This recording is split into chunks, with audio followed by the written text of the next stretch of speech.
What's up, everyone? It's Chicks in the Office with Rhea and Fran, giving you that Friday energy on a Monday. Happy Monday, everybody. We are back in studio, and I am so happy to be back in here. I feel at home. Yes. I feel like I'm ready for, just some time without some travel, and I am ready to go this week. How are you feeling? Yeah, definitely excited to be home and be in the same place for a little bit, which is going to be good. And then we have our Philly live show, Woohoo! which will be our holiday show, December 9th. I am so excited for that show. If you haven't gotten tickets yet, please do. I already have my outfit. I'm so excited. Really? I showed you the dress. Oh, yes, you did show me. Yeah. It's very Christmassy. It is. And I am so excited for it. It is a really pretty dress. I got to find something else. I had an option, and then I wore it. Oh, yesterday. You already wore it. Like, I wore it. I wore it yesterday, but I also was not, like, there's no evidence of me wearing it. Oh, so you can wear it again. Yeah, but like when you wear something, you put it on, and I was like, it's perfect actually for what I wore it to yesterday. But I don't know if it's perfect for the holiday show. You have a ton of time, huh? Yeah. Not that much, but yes. Yes, but it's around the corner. It is. I'm very excited. That's going to be so much fun. So much fun. We love a holiday show. So if you haven't gotten tickets yet and you want to come see us in Philly. We are super excited. Cannot wait. We had kind of a marathon of a week, I would call it. Like, I was calling things like mile 23, 24. Like, I learned a lot of lingo from following along with the New York City Marathon, in which I was describing my week of last week. So we had our Cincinnati show, which we talked about, which was so much fun, loved it. So we went from Cincinnati to LA, which then in the middle of the week, I went back to New York. Yeah, Fran went back to New York for the Jonas Brothers premiere, came back to LA. And then in the middle of the week, out of nowhere, surprise, you guys get to interview some of the pairs of Dancing with the Stars. Yeah. So that happened midweek. We were really trying to get them all for a long sit down interviews, but they're in the thick of rehearsals right now. So we were like, we'll take what we can get. And when they were like, hey, you guys, we can get you into the rehearsal studio. You can have 15 minutes with each pair. We were like, we'll take it. We'll take it. And we didn't find out until that we were interviewing anybody until Tuesday night after the show. Yeah. So it was like Tuesday night after the show, boom, you guys can have this interview, that interview, a lot of moving parts. Yes. So on Thursday, we got to interview Robert and Whitney and Mark, which was so much fun because it was the first time stepping into the Dancing with the Stars rehearsal studio, which was just like, we're here. I felt like I was like not supposed to be there. I was like, I am seeing how the sauce is made. I am not supposed to be here. No, and then we were filming a TikTok in one of the studios, and Elaine popped her head in while we were recording the TikTok, and Fran was like, sorry, Elaine. She's probably like, who are these two freaks running around like filming bad dances in a mirror in the Dance with the Stars studio? Yeah, they're like, who did these girls just break in? Like, that's what we looked like running around that place. Yeah, they were like going up to the front desk being like, did you let them in here? You let them in? They're okay to be in here? But we were so excited to be in there. And then, unfortunately, but fortunately, because it was exciting, I committed to another work obligation at BravoCon with a hair brand weeks ago. Yep. So I had to leave right after that, straight from the Dancing with the Stars rehearsal studio to Vegas. But then we got another opportunity to interview Alix and Val on Friday, which unfortunately I could not be a part of because I already committed to another work obligation. Yep. But all exciting because, Fran, you got to hang out with Alix and Val, which was so fun. Yeah. Crushed like, it. I gotta go. We were like, we gotta get the content. Have to get the content. Yeah. And was I taken aback by your TikTok?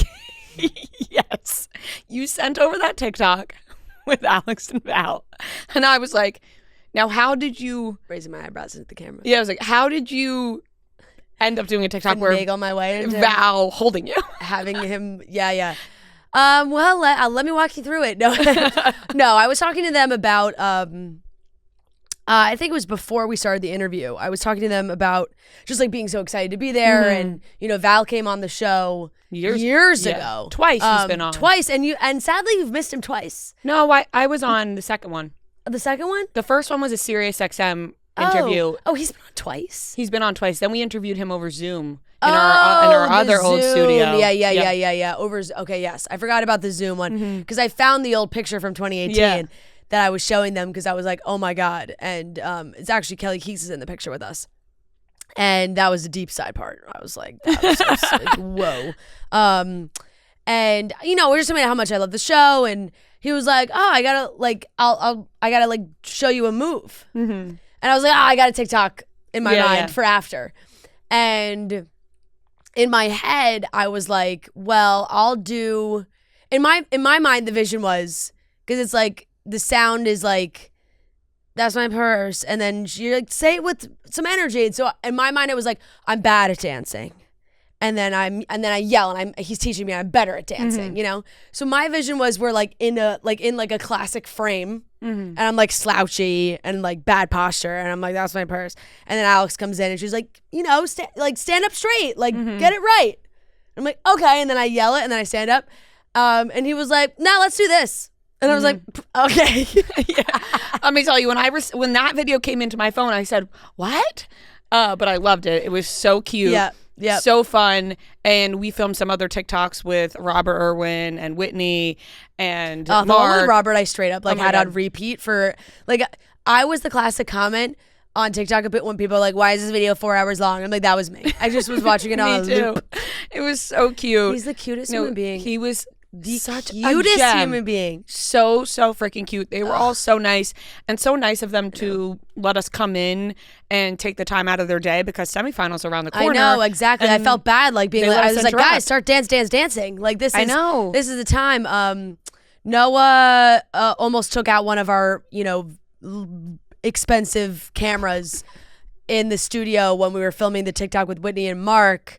And Mark, like, first of all, Mark, incredible cinematographer, because very talented man. We did one take. Noah filmed it. Mark was like, not that good. He took the phone, was like trying to coach Noah into how to do it. So Mark filmed one of the three of us. That's just me, you, and Whitney, and he crushed it. Like, it was one take. We were like, oh my God, that was so good. So then Mark's like, try and do that to Noah. Noah's did not do what Mark did. And then we tried to do it again, and Noah was walking backwards. He walked straight into a camera. We all screamed. We were like, ah. No, it was. I kind of like, I half grabbed the leg. I saved it. We were like, what? It was so funny. It was so funny. We have the footage from that. We're going to put it out because it was hilarious. But it was so fun being able to be at the studio and just be like, I just want to dance. Like, I just wanted to put on a workout set, like a cute workout set like Alix, and just run around and be taught how to dance and like sweat and just like be there for hours. I had shivers up my spine because Val was like, okay, like bend your knee here, like point your toe here. And I was like, it's all happening. It's all happening. No, it's amazing. Like, I just wanted to dance. And, you know, you just get that itch walking into the studio, which was, it was so cool to be there. So much fun. So we're so excited for everyone to hear those interviews. They were short, 15 minutes each, but we got what we could. And, you know, maybe in the future we'll have a longer interview. But just being able to have those was incredible. Yeah. You better believe I was like, Alix, next time you're in New York, we'd love to have you on. Come to the studio. She was so sweet. I was like, so she thought we had all met before. I was like, no. She's like, that's so shocking. I guess I just like hear you guys like all the time. Like, oh my God, she knows who we are. Yeah. So fun. No, she was everyone is so nice. If they really are, I know they say it so much, but they really are like one big family over at Dancing with the Stars. They're all chatting. They're all rooting for each other. They're all excited to see each other. On Friday, Robert was getting everybody together to make a video for Steve Irwin Day, and he got everybody t-shirts. And they were all in the lobby of the rehearsal studio, and I was like, fuck, I want that shirt so bad. Yeah. It was like a t-shirt that they all said "Crikey" on the on the front. God. And you were like, now what? And he was like, happens if I take it? And he was so cute. He came into the studio. He's like telling everyone. He's like, oh, like to everybody that worked at Dancing with the Stars and all the other dancers and pros to be like, I just like want to make a quick video. Like, do you think you could come in? Like, I got these shirts, and everyone was like, yeah, obviously. Oh, he's so cute. Such a doll. Oh my God, he really is such an angel. So cute. Even like after meeting him, I'm rooting for him even harder now. I know, because I was like, so oh my God.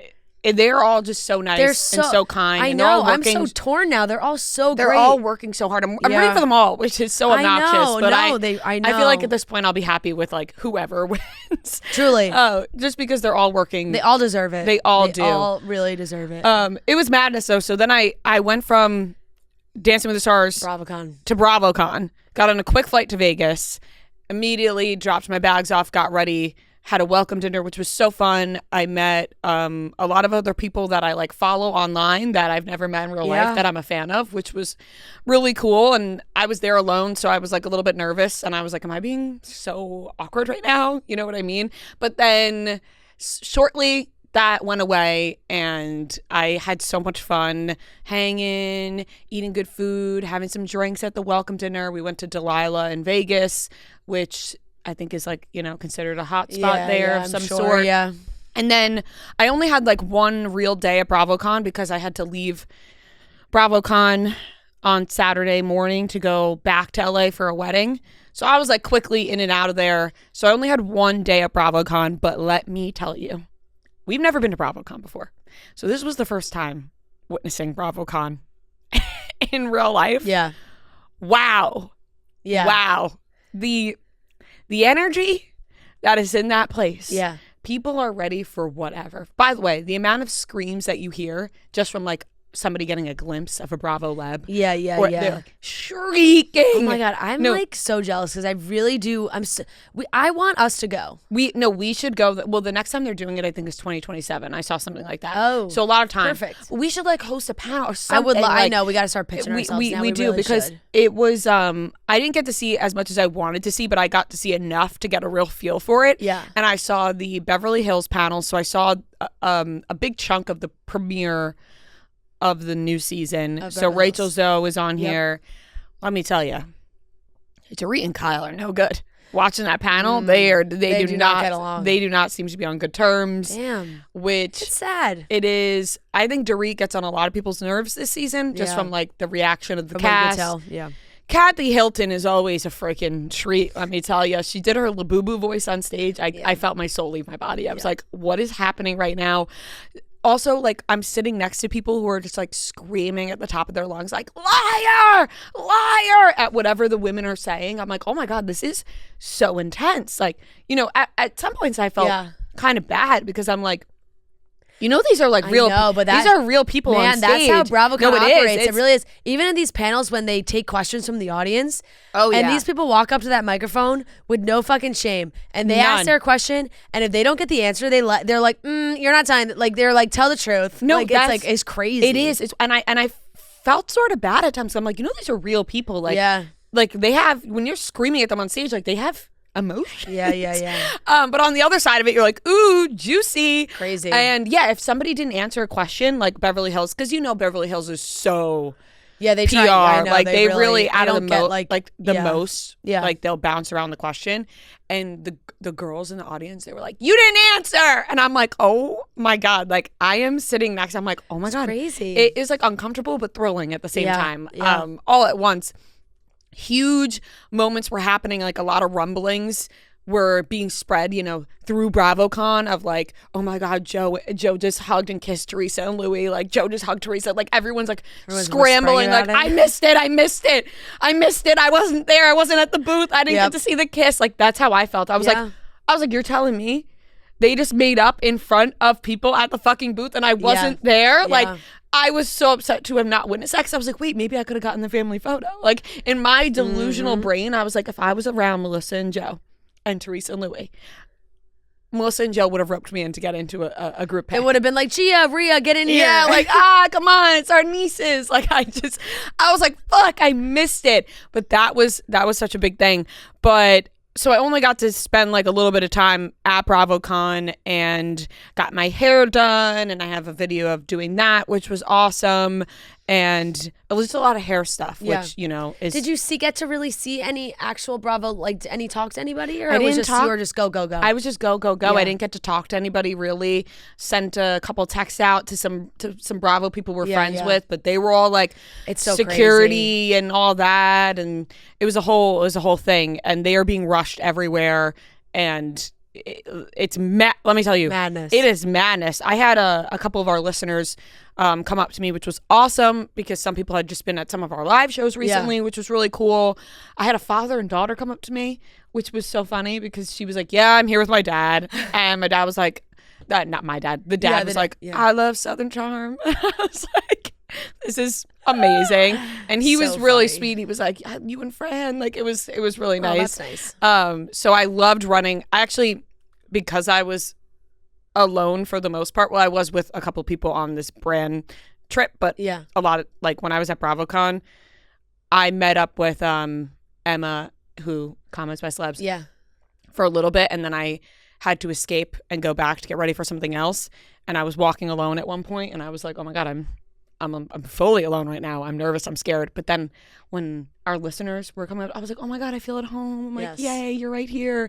I'm like, I feel safe. Like, oh my God, thank you so much for talking to me. Like, it was so cool and so fun. But I had a blast. I had some great outfits that I loved, and just quickly got out of there the next morning after getting my hair done, which I'm excited to share that video with everybody as well. A lot of hair stuff.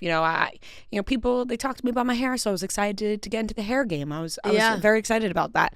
And then I was back to LA for a wedding, and that was madness because I was like, am I going to make this wedding? Am I not going to make it? The weather was not good. Yeah, it was raining in LA. LA. It was raining for like the first time, all weekend. There was like a flood watch at one point. Yeah. And I was like, is my flight going to land? But I was so excited when Matt picked me up from the airport. I was like, I was like, I made it. Like the marathon, I did it. Yep. And that was exciting. And then we had an Airbnb with a couple of other friends from work, which was gorgeous. It would have been really beautiful if it wasn't. Picture of the backyard. It was, backyard. You can't even really call it a backyard. It was just the ocean. It was stunning. Like the house was just on the beach. It was stunning, and so that was fun. And then quickly the next day, back to Jersey, which felt like a whirlwind. I was on 6 different, because I had a connecting flight at one point. I was on 6 different flights in the span of 1 week, which is a new personal record. And let me tell you, my body's feeling it a bit. Yeah, right? I am have with you on that. Multiple canker sores in my mouth from the lack of sleep and travel, and probably just like stress on my brain of like, am I going to make each thing because of, the flight situation this week obviously was very hectic. So in the back of my brain, I'm like, am I going to make each thing? Am I going to make it? Not really sleeping because I'm like excited to do it. You know, when like the adrenaline kicks in and you're excited and you're like, like, am I going to, like, I don't want to go to sleep because I'm excited for the next day. But then, so not a ton of sleep and all that. So I think it caught up to me yesterday on the plane where everything started to hit. And I was like, oh my God, my body, and these canker sores. So if it sounds like, telling me no. Yes, but my mind, that type of thing. But if it sounds like I have a lisp, it's because I have multiple canker sores. Let me tell you mouth, guys, she showed me. You don't want to see them. You do not. I won't. They are some nasty little buggers in there. They're nasty. They are not cute. They're really not cute. But all worth it. Such an amazing week. So many exciting opportunities. And so glad we got to meet a lot of our listeners in the past week, too, from the tour, the Cincinnati show, to running into people at BravoCon. Yep. I love, just like meeting everybody in person, chatting. We all love the same thing. So, like, when we're at BravoCon, we're like, did you see Teresa and Louis? And I'm like, oh, my God, I wish I saw. I'm like, we all love it. Yeah, you're all there for the same reason. For Bravo, so let's talk Bravo. Exactly. So it was very exciting. But I'm happy to... Also, if you haven't noticed, I had coffee. I'm talking a mile a minute. But I'm happy to be home for a little bit and just get back into a routine. Yeah, Matt and I woke up this morning and had our little espresso on the couch because we love doing that in the morning before, going to work or something. So woke up, had a little espresso on the couch and just chill a little bit, get back in the routine of things. Nice. And I'm excited. Thanksgiving's next week. And... yeah, I think that's it. I think that's all the things that we did in the past week. I mean, yesterday you went to go see Cursed Child with Tom Felton, which was very exciting. I did. Yeah, it is. It's starting to catch up with me too. I'm like, when you're like, and I had a feeling last week. I was like, oh, the end of next week, I'm definitely gonna get sick. You're just like, there's just no way I get out of this, just without some damage done. Sorry, my voice cracked there too. Unscathed. And I am definitely feeling that a little bit. But I went to go see, it was the official premiere of Tom Felton on Broadway in Cursed Child. He is reprising his role as Draco Malfoy. And that was really, really cool. I haven't seen the show since it was in 2 parts. So you used to have to go like 2 separate nights. It's like you would go if you had Joe and I went years ago. He got me tickets as a gift, and it was like we went like a Wednesday night and a Thursday night or something, you know? So now Oh, I remember that. yeah. So now they condensed it, so they, shortened it a little bit, which is very impressive that they do a good job of still telling the story with, cutting out pretty big chunks of it. Unfortunately, some of the characters don't. Like Rose, who's Hermione and Ron's daughter, is just really not in it that much. Wait, what do you mean? Cursed Child. You don't. The plot of Cursed Child is the children of Harry and Ginny, and Ron and Hermione are now at Hogwarts, and they get. Is this a big time jump? It's. I mean, the kids are teenagers, so yeah. Like they're at Hogwarts, so they're. It's like them going to Hogwarts. They're 11. So that's why I have a question. But that's why Draco is played. Draco's an adult. No, yes. Like he has a kid. I His don't kid want is to be Scorpius. Silly. You ask a question. I kind of am forgetting the end of Harry Potter. No, that's fine. Are they pregnant at the end of Harry Potter? No, they're not. But they're all. They show the end of Harry Potter is a epilogue. Yes. An epilogue time jump where they're saying goodbye to remember they made Daniel Radcliffe, they made them all look older. Yeah. And their kids are getting on the Hogwarts Express. This is ringing a bell for me because I was like, wait, does Harry Potter end in the same way like Twilight does? Where then they show like Renesmee getting older, glimpses of that. Yeah. Yeah, so it's like the kids are getting on the train. So like this is at that point where the kids are going to school and then the kids get all up into some mischief. They find a time turner and they Do you like it? They make some bad decisions. Is it really good? I think it's a great show. It's a little. I think the condensed version has changed it a little bit because there's just not as much like character development as when you're seeing it with hours more into the show. But it's good. It's cute. It's funny. Like there's good like LOL moments, and the young kids are so great. Like the actors are so good. This kid right now that's playing Scorpius is fantastic. He's really, really good. And it's so cool to see Tom Felton back as Draco, and he is protecting his son. How long is he going to be? That's a good question. I'm not sure. On Broadway? Months. I'm not sure what exactly, if he has a set.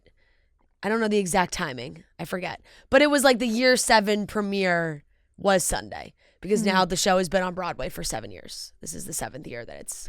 I mean, it's been on. What a score by them to get the original. Yeah, certainly gets the juices flowing because everybody there was so excited. Everyone's in their Harry Potter gear. It was very funny because I went with Claire, and we both had like such boomer takes because we were like walking to the theater, and it's a Sunday afternoon, so it's not like I wasn't expecting everybody to be in evening gowns, and they had asked me if I wanted to walk the carpet, so I was more dressed up, and.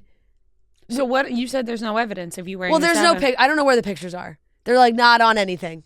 I can't find the photographs. I can't find them. I don't know where they are. We got to find them. Yeah, I don't know. I don't know where they are. And we looked at each other and we were like, nobody dresses up for the theater these days.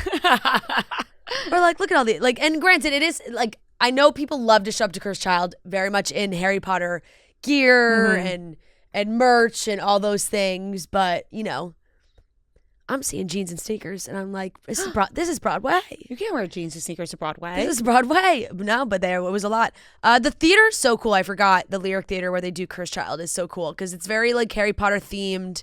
You can get butterbeer. You can get a chocolate frog. Have you had butterbeer? You can get beans. I have.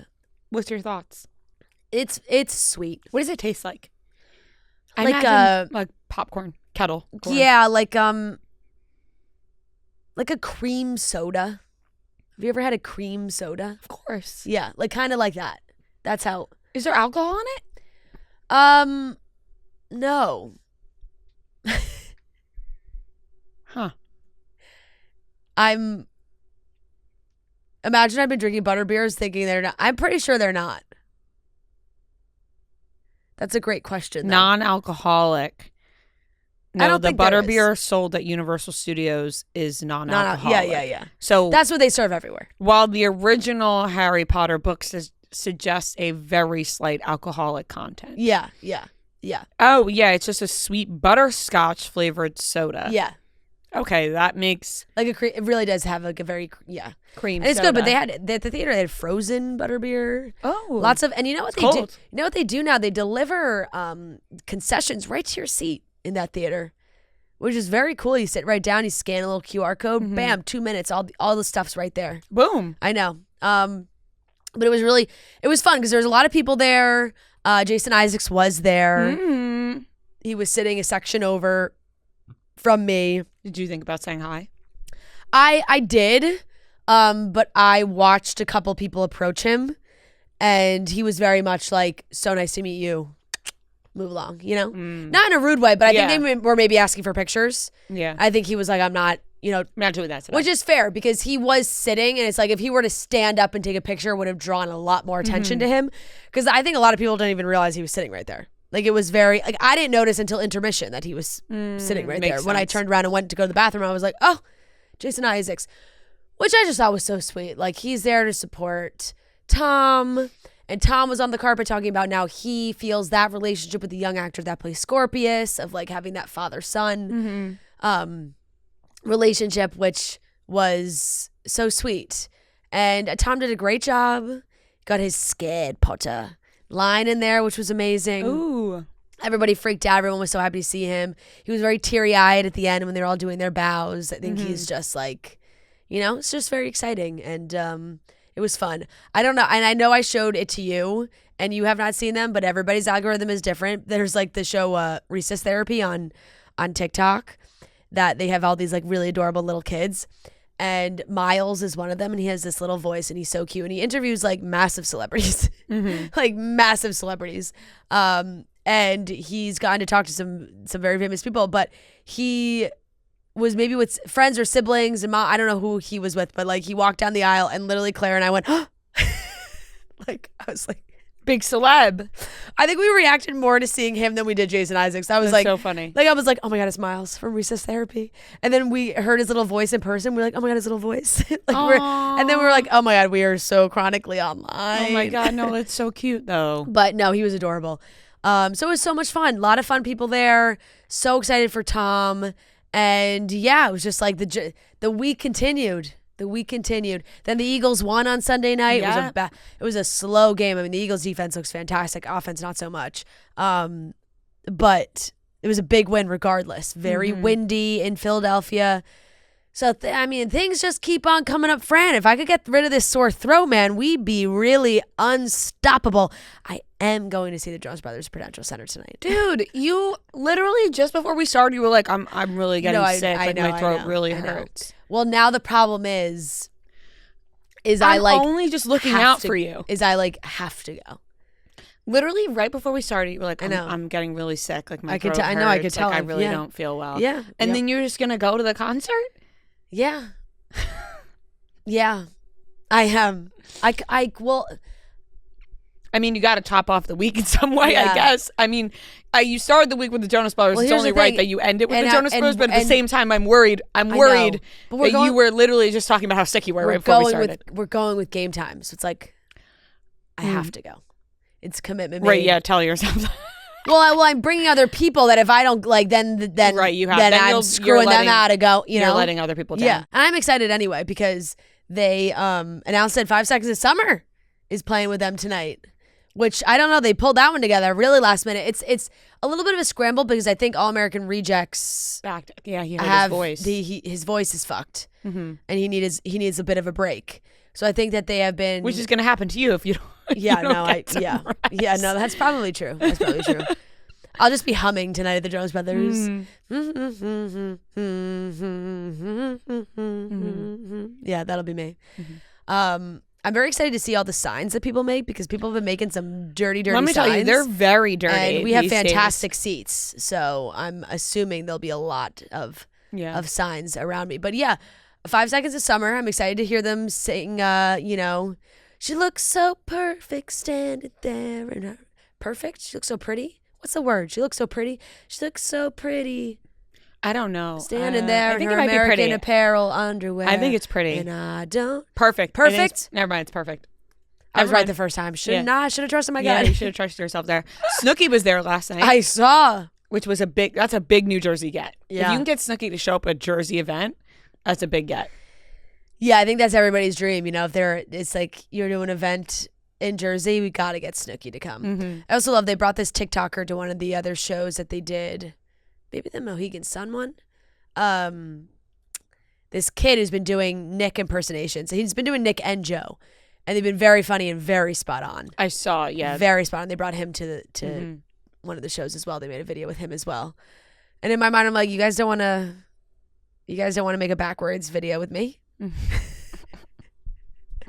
in the dressing room before the show. Yeah. Be like, big reveal, it's Fran. Hey, you never know. Hey, it's Fran. Yeah. They'd be like, well, how'd this girl get in here? Anyway, I'm excited for that. And then yeah, that's the last plan I have. Let's just hope. You never know what comes up. You don't wake up tomorrow with a fever. Yeah, you never know what comes up. No. I'm gonna take a nice nap and relax. A New Some Jersey Dayquil. Yeah, don't get anyone around you sick. No. I don't feel like that kind of sick. Okay. I just have an itchy throat. All right. Yeah. We're rooting for you. Yep. But that's just like, remember when, sorry, cutting you off for 1 second, the shame, I think people would care less about me going than, did you see Madeline White on her birthday get pink eye and then everybody freaked the fuck out that she went out with pink eye? Yeah, but I agree. Yeah, I understand, but I just own but sanity, it just, like, I wouldn't go somewhere if I had major pink eye. It just shocked me that it made like national news. It did. Like, I understood that people were upset, and clearly she was like, "Look, I guess we handle pink eye differently in the UK than you do here." Growing up, it like wasn't that big of a deal, but it was like on like national news that they're like, TikToker goes out with conjunctivitis. I was like, whoa, bigger news than I think it should have. Yeah. Like I don't think it should have made that big of news.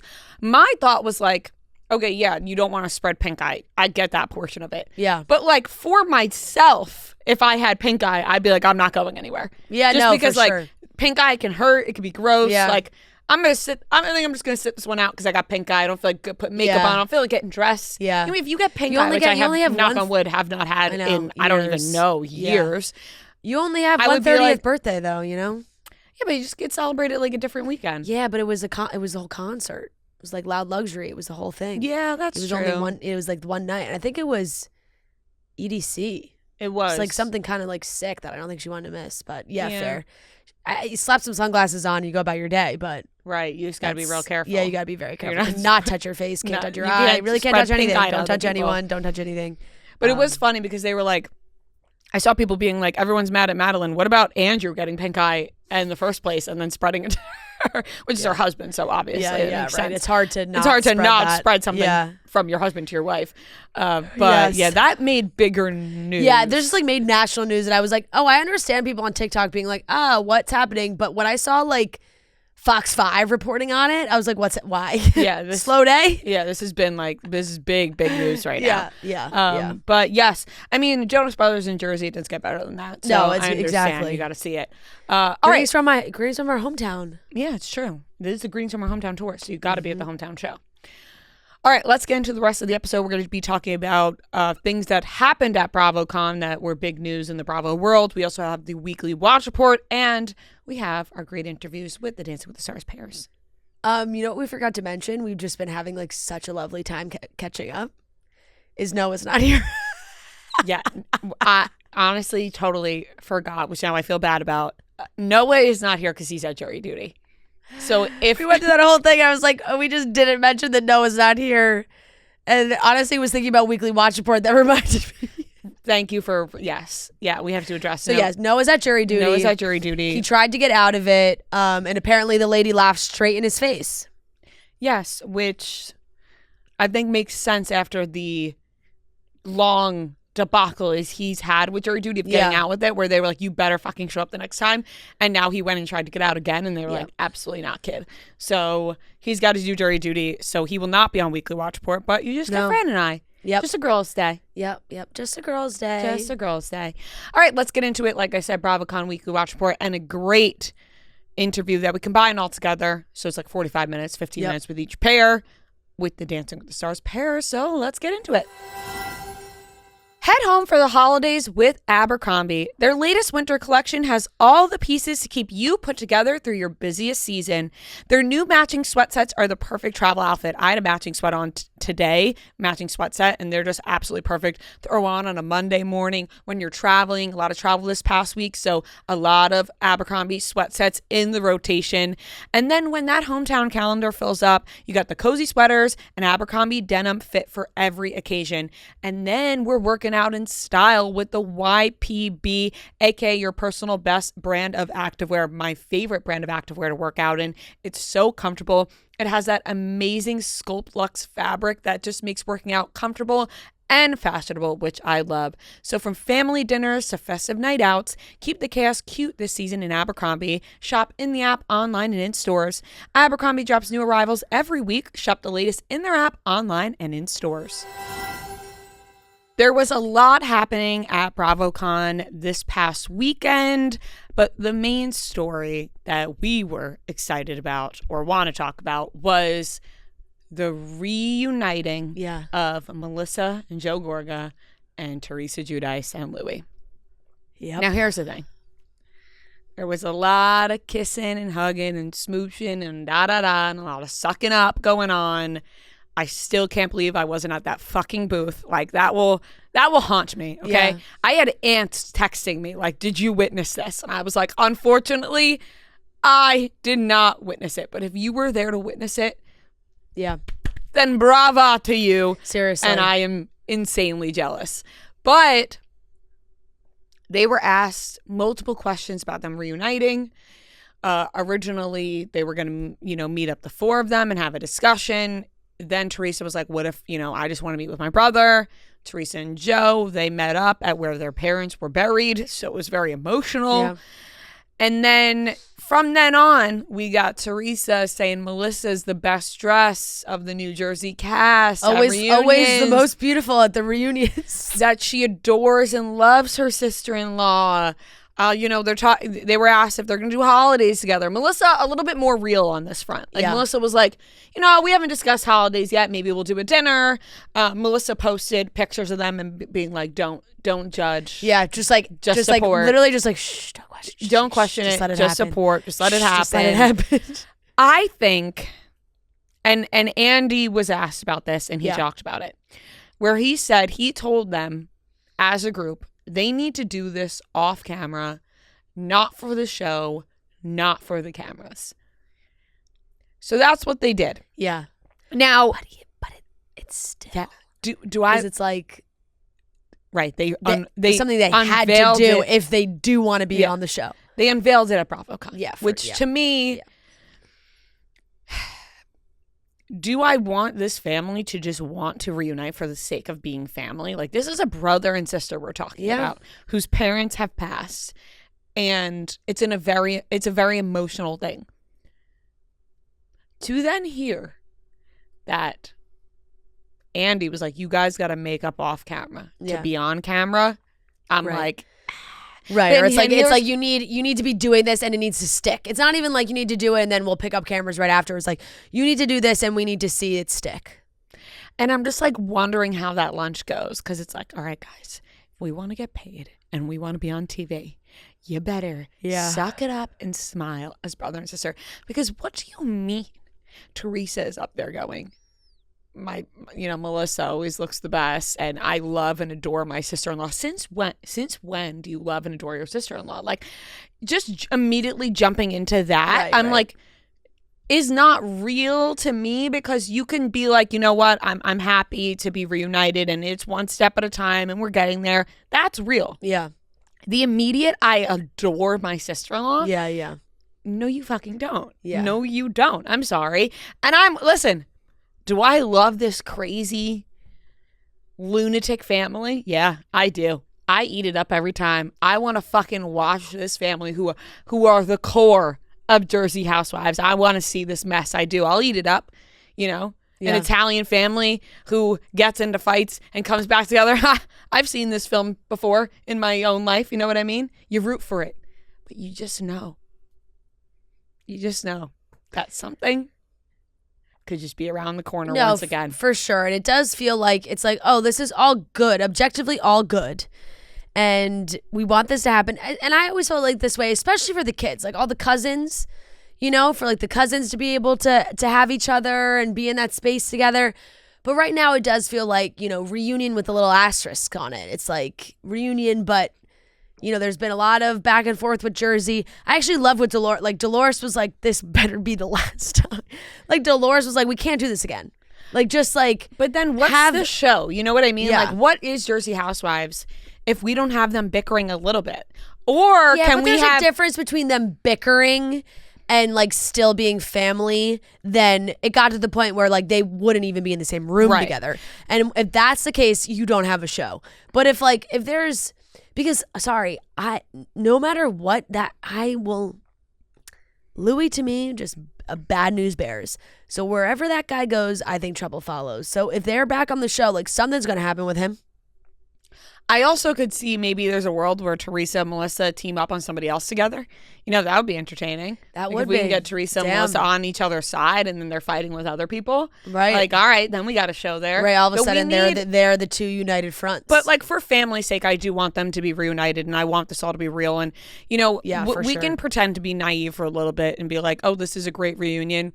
But to tell people like, don't ask questions, we're going to ask questions because this came out of nowhere.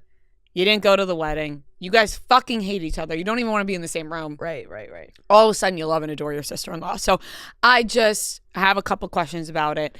I mean, we got Joe and Gia posing together, which is nice. Yeah, I actually am really happy to see that, you know, Joe with his niece and like that. That to me is important. I feel like that is really nice to see, especially because I feel like Gia carries a lot on herself.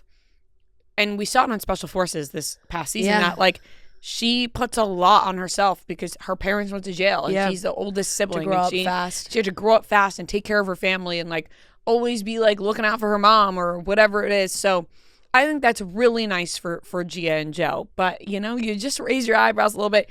Was it amazing? Was it like watching like WWE at BravoCon? Absolutely. Like the storylines to be getting at BravoCon, like, is just fucking incredible. You got Craig running around with different hairdos every night. You know, one night he's got a slick back, the other night's all, you know, tousled. Sexy tousled like, look. It's like, what the fuck, like, is happening? You got Austin and Shep miles behind him. I'm like, are these people friends at this point?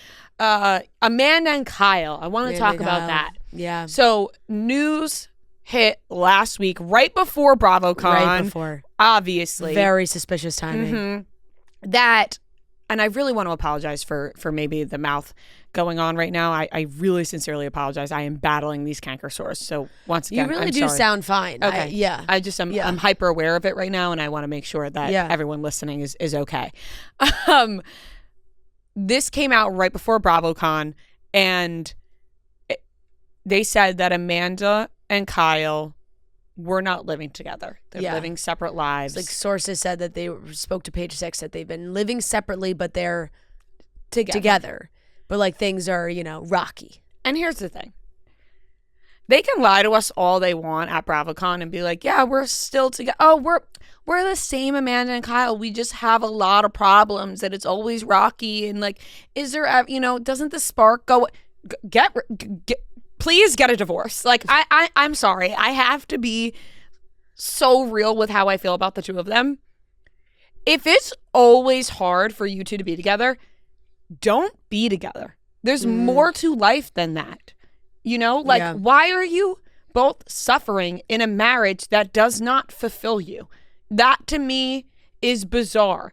You got, like, a lot of it probably is the fact that they're on the show together. They have a business together. Like, why is it like it's not normal for you to be like, it's just us. Our marriage is always hard and rocky. Okay, then split up. Like, why are you forcing yourselves to be together then? If it's always hard and rocky. My conspiracy now that I don't really know if it has any legs is that like they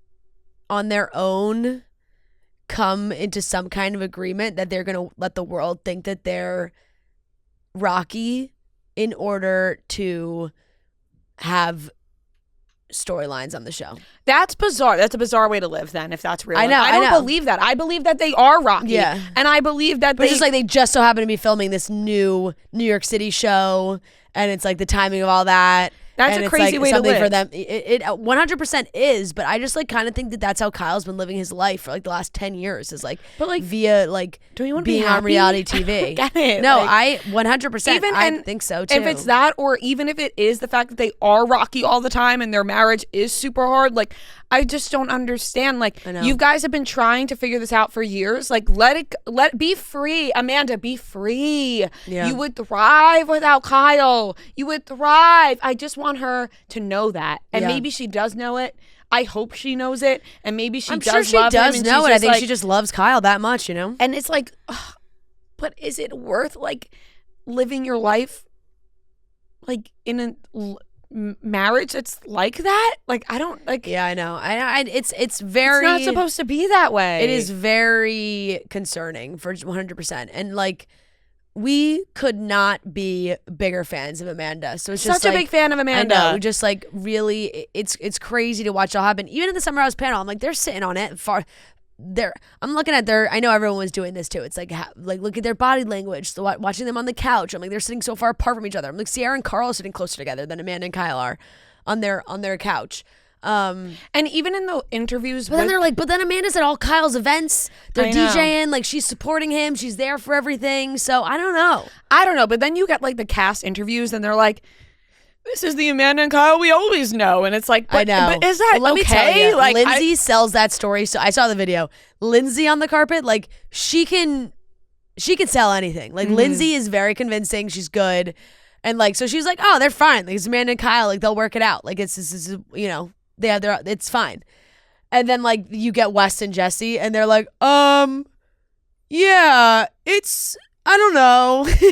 Right. And you're like, ooh. Even if they are together still but living separate, that to me just weird. Don't be. What do you mean you're still married but you're living separately? Yeah. If that story is real, it's like, well, that's fucking weird arrangements. People are married and they live in different apartments. I don't know. People have weird arrangements. They want to stay married. They want to, but they like are okay with living their own lives. I don't know.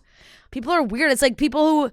Sorry, this is like a very different comparison, but it's like people have their own bedrooms and they're, I mean, still like, I wouldn't do that. I don't understand that, but I don't judge people as hard for that. Like with the different bedrooms, but you're in the same house, like whatever, you do you. Not for me, but if you want to do that. But if you are living in totally separate homes. Yeah, no, I know. That's not marriage. What? Like, I don't get it. Maybe I'm being harsh, but I don't think I am. Like, I think it's weird. No, I don't. I certainly don't. Like, I would love for something like either, but I feel like at one this of our point they're listeners trying to come to in and be like, anything "Hey, work." I'm married and my husband and I live in different houses." Like, if that's the case, like, DM us and let us know. I would love to know how that arrangement works out. Right. I just feel like they're exhausting all their options. Before to try it's like, well, let's see if this works. Right. Like, let's go back in time where it's like kind of like we're dating and like, and like see if that can save our marriage. It's like, I don't know. I just don't know if you two really want to be together at that point. Yeah. You know? Yeah.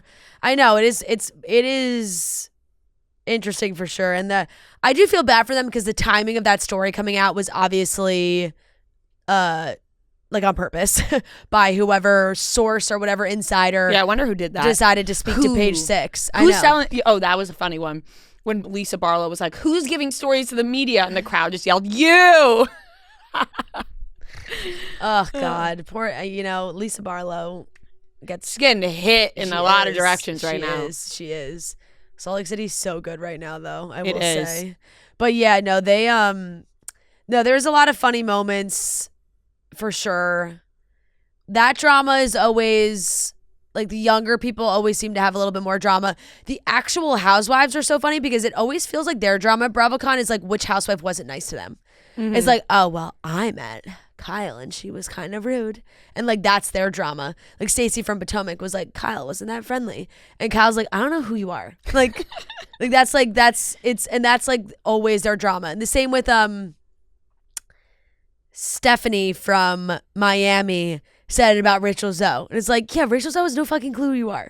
Like, you know, it's just that's their drama, and that's always so funny when that's like their back and forth of like, well, I met this person, that wasn't nice. And then the younger people, it's like Lala and Tom Schwartz are now on the Valley full time. Yo. Which was very interesting to me that Sheena was not. Sheena?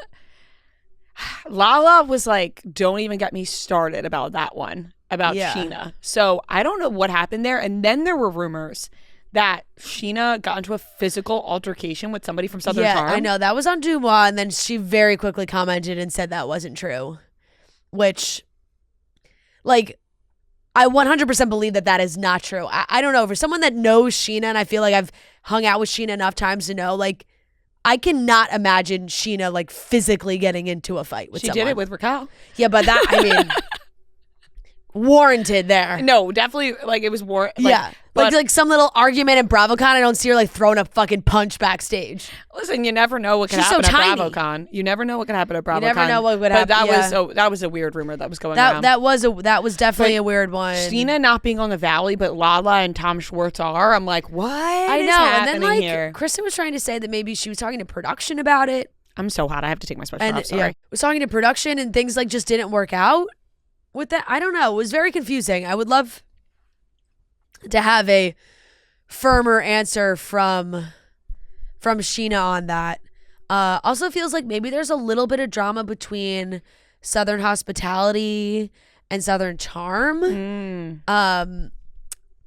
Like Brad from Southern Hospitality was saying that maybe like Austin has some animosity towards them because like their show is becoming successful.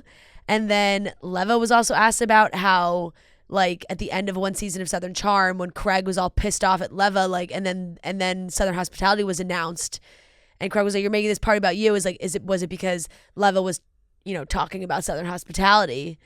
And she was like, damn, you guys are good. Like Morgan, who's big on TikTok and, you know, entertainment reporter on TikTok, she asked the question and Leva was like, you guys are good.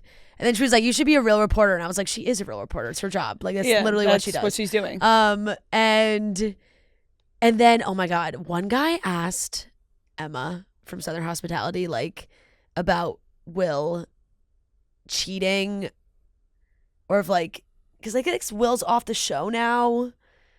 But I also thought Emma was maybe off the show, but she was I don't know. It was very confusing to me. And she answered and was like, well, let me just say, like, Will's, like, never cheated on me. And literally the guy was like, girl. Literally the audience, like, guy asked me the question was like, honey, be for fucking real. Like, it was like, oh my God, it's just crazy.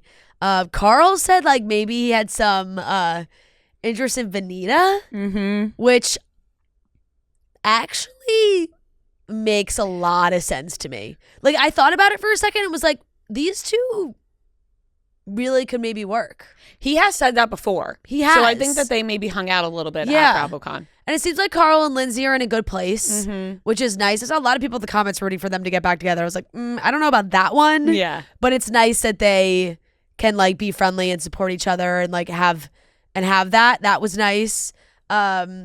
West was asked if he was like interested in anybody at BravoCon. And he said, Ariana Bierman, right? And I was like, damn, did we do that?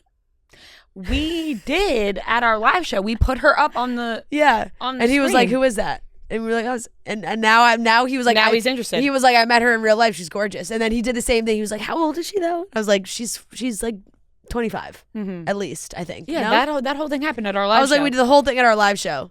But you're welcome for that. Yeah. For that answer. Because that's a good, like, that's a good answer, I think. She did look gorgeous. You know? She's 24. Which is not too crazy in the grand scheme of things and like whatever, being in New York and dating and whatnot. And I feel like she and her boyfriend just broke up, so it's like she's single. A lot of love for Next Gen. They got another season. Charlie was back. A lot of love for Next Gen. Listen. Rookies of the Year, they won at the awards. One of the worst shows I've ever seen, but you know, if they can really keep it going, then good for them. Yeah, I'm intrigued to see how that continues. Trying to think of any other big moments I saw on social. I feel like those were really the big ones. Those were the standout ones. Yeah. Those were what people were talking about the most. Yeah. Obviously, you get little side comments here and there from a lot of the panels, but yeah, you know, I'm sure more will come out in days to come as well, because there's always stuff that happened at a late night party or behind the scenes or backstage or the green rooms and things like that. So we'll have to be on the lookout for more gossip being spread about BravoCon. Andy also said that good news is on the way for old Roni, which is interesting because they also just announced today that, or I saw it this morning, it was Jessel, Sai, and Aaron coming back for Roni. So I'm like, I wonder if they're going to split it up. Maybe do something with the old cast and then the new, and then bring in new people again for the new one. I know he said they were finalizing that cast and all that. Portia, Sonia, and Heather Gay are going to do Love Hotel Season 2. And the trailer for Rhode Island just came out, which I was so excited to see Ashley on there. Yep, Ashley I from The Bachelor. Yes, because there were rumors that she was joining.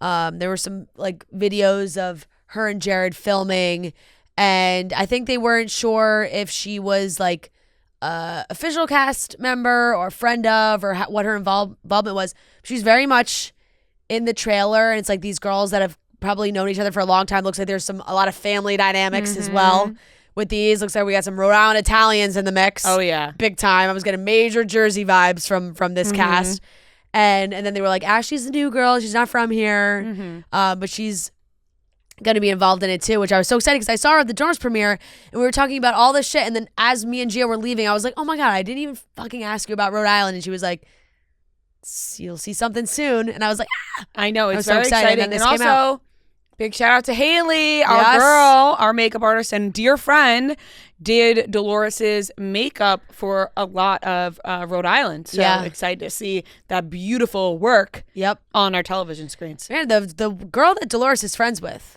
they could be sisters.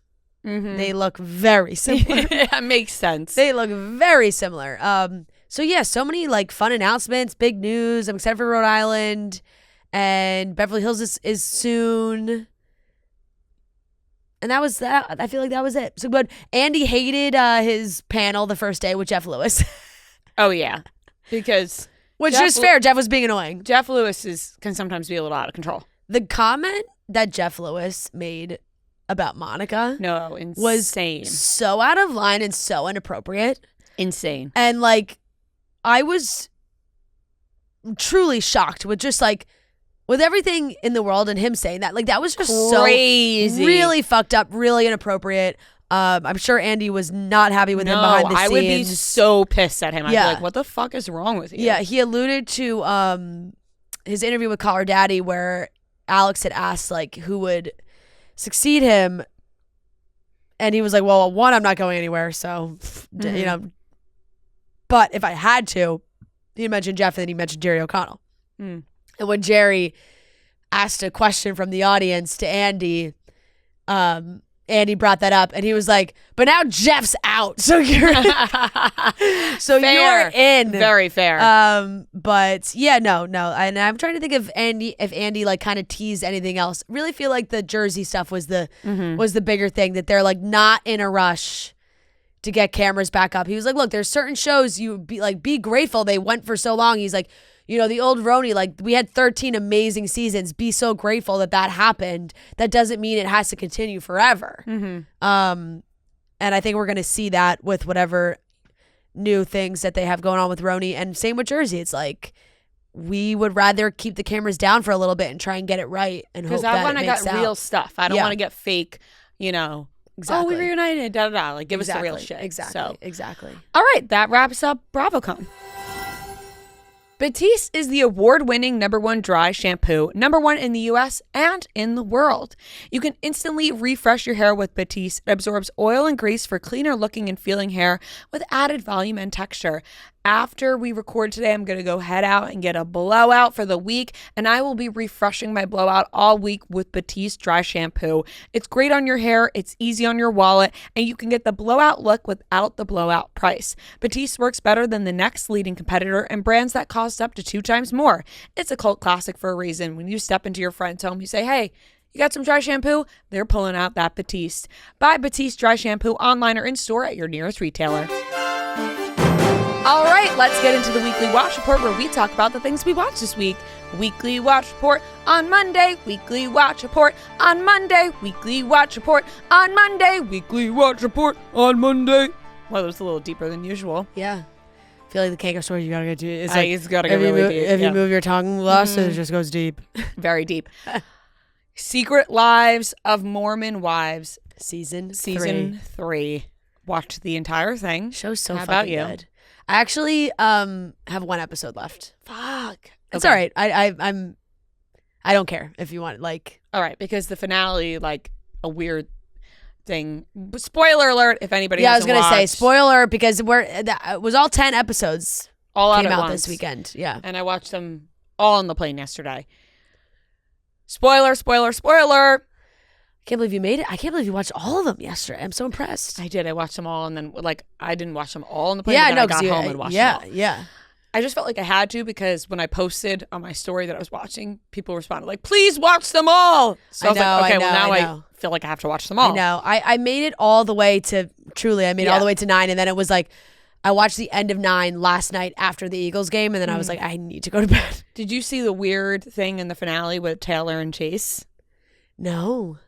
I haven't seen that on TikTok. Some weird. Did you see that on TikTok? No, I think maybe I saw it, but I think I scrolled past it because I was like, I didn't see. Yeah, it's a weird. The finale had a weird, like a romantic thing. It was like flirty. It was definitely like it felt flirty. Well, it's always funny because it's like even when that stuff happens, we know nothing. And I sort of fell asleep like right after that. And now I'm in a daze about what happened. Right. Well, but I saw a lot of it on TikTok. We also like know nothing happens because she's the Bachelorette.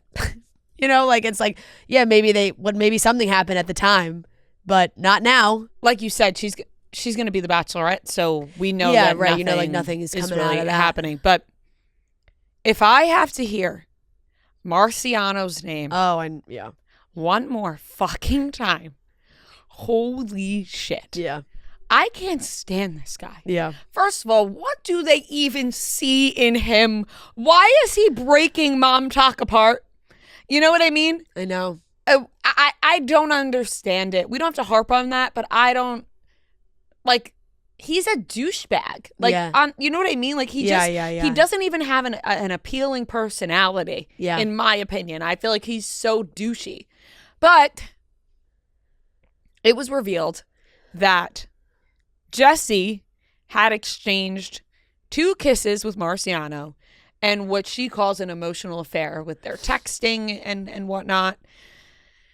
And on top of that, Marciano saying him and Demi shared a kiss as well. Or Demi, sorry. Yeah, Demi shared a kiss as well. And this whole season is taken up by this drama. Yeah. All right? First of all, I wasn't expecting this from Jessie. We got to address that. Like I think everyone was shocked. Everyone was shocked by this with Jessie because Jessie just does not seem like she would do this. No. So everyone was shocked by this. On top of that, Demi is so vile and mean that I can't wrap my head around it. And by the way, on top of that, fucking beautiful. Like that's like, you're like, oh my God. Yeah. She is so pretty. Beautifully evil. But seemingly evil, Yeah. in my opinion. Yeah. Yeah, it's crazy because they really share like the inner workings of the show. And they do keep like they refer to Mom Talk as like Mom Talk, but it's like the stars of the Hulu show The Secret Lives of Mormon Wives. Like that's what they're talking about. It's like, oh, do we let her stay on the show? Do we not let her stay on the show? She doesn't want to be on the show. Does she want to be on the show? Does she not want to be on the show? And it's been that I feel like is also such a big conversation because when they're talking about contracts and Demi wanted to be paid more than everybody else, so she wasn't going to go back to the show. And Witney wanted Oscar tickets and to be on a scripted show, but she says the Oscar tickets wasn't part of it. The scripted show was part of it. And whatever, we'll get to that part. We'll talk about Witney, but I do think Jessie has tried to be the one that like puts on a happy face and can be friends with everybody and like tries to hold the group together. Meanwhile, behind the scenes, her marriage was not in a good place. She definitely opens up about that a lot in this season, more so than seasons past, which I'm sure she was very nervous to do. But talking about how, you know, Jordan would talk to her and treat her, and you're never like, obviously no one's excusing the cheating and it doesn't have to get to that point. But hearing about how Jordan was talking to her for years, and then when they have that sit down on the couch and they're talking to each other, and he, you know, I'm not going to say the exact words right, but, you know, along the lines of like, this is why I treated you the way that I treated you. I was like, oh, no. Bad. Put my foot down right here. We're not talking to her like that. No. And that was a perfect glimpse because, you know, he tries to keep it buttoned up on camera. And I always feel like guys that are like mean to their wives behind the scenes that are on reality TV, they put on a happy smiley face when the camera's on. And this guy is the whole barbecue. I'm the victim, the whole thing. And then you just catch a glimpse. Yeah. Sometimes you just catch a glimpse of that what they really are. right and it was that one sentence where I was like, ooh, yeah, I know he is nasty to her when the cameras aren't rolling more. And you see her like physically crumble. Like she is in a ball. Her body language is terrible. You know that this is like not the first time that he's talked to her like this. And I did not like that at all. And I'm not, you know, very confused on where they stand currently. Because it was like they took this separation. They were on a break. Meanwhile, like she said they were separated even when she was with Marciano, and then they tried to make it work. And they do this 90-day separation on the show. And it's like, oh, he does seem to be getting better, and I don't know. And then he's on social saying that this has been like so hard for him, like posting pictures of their family. And they've been doing stuff together.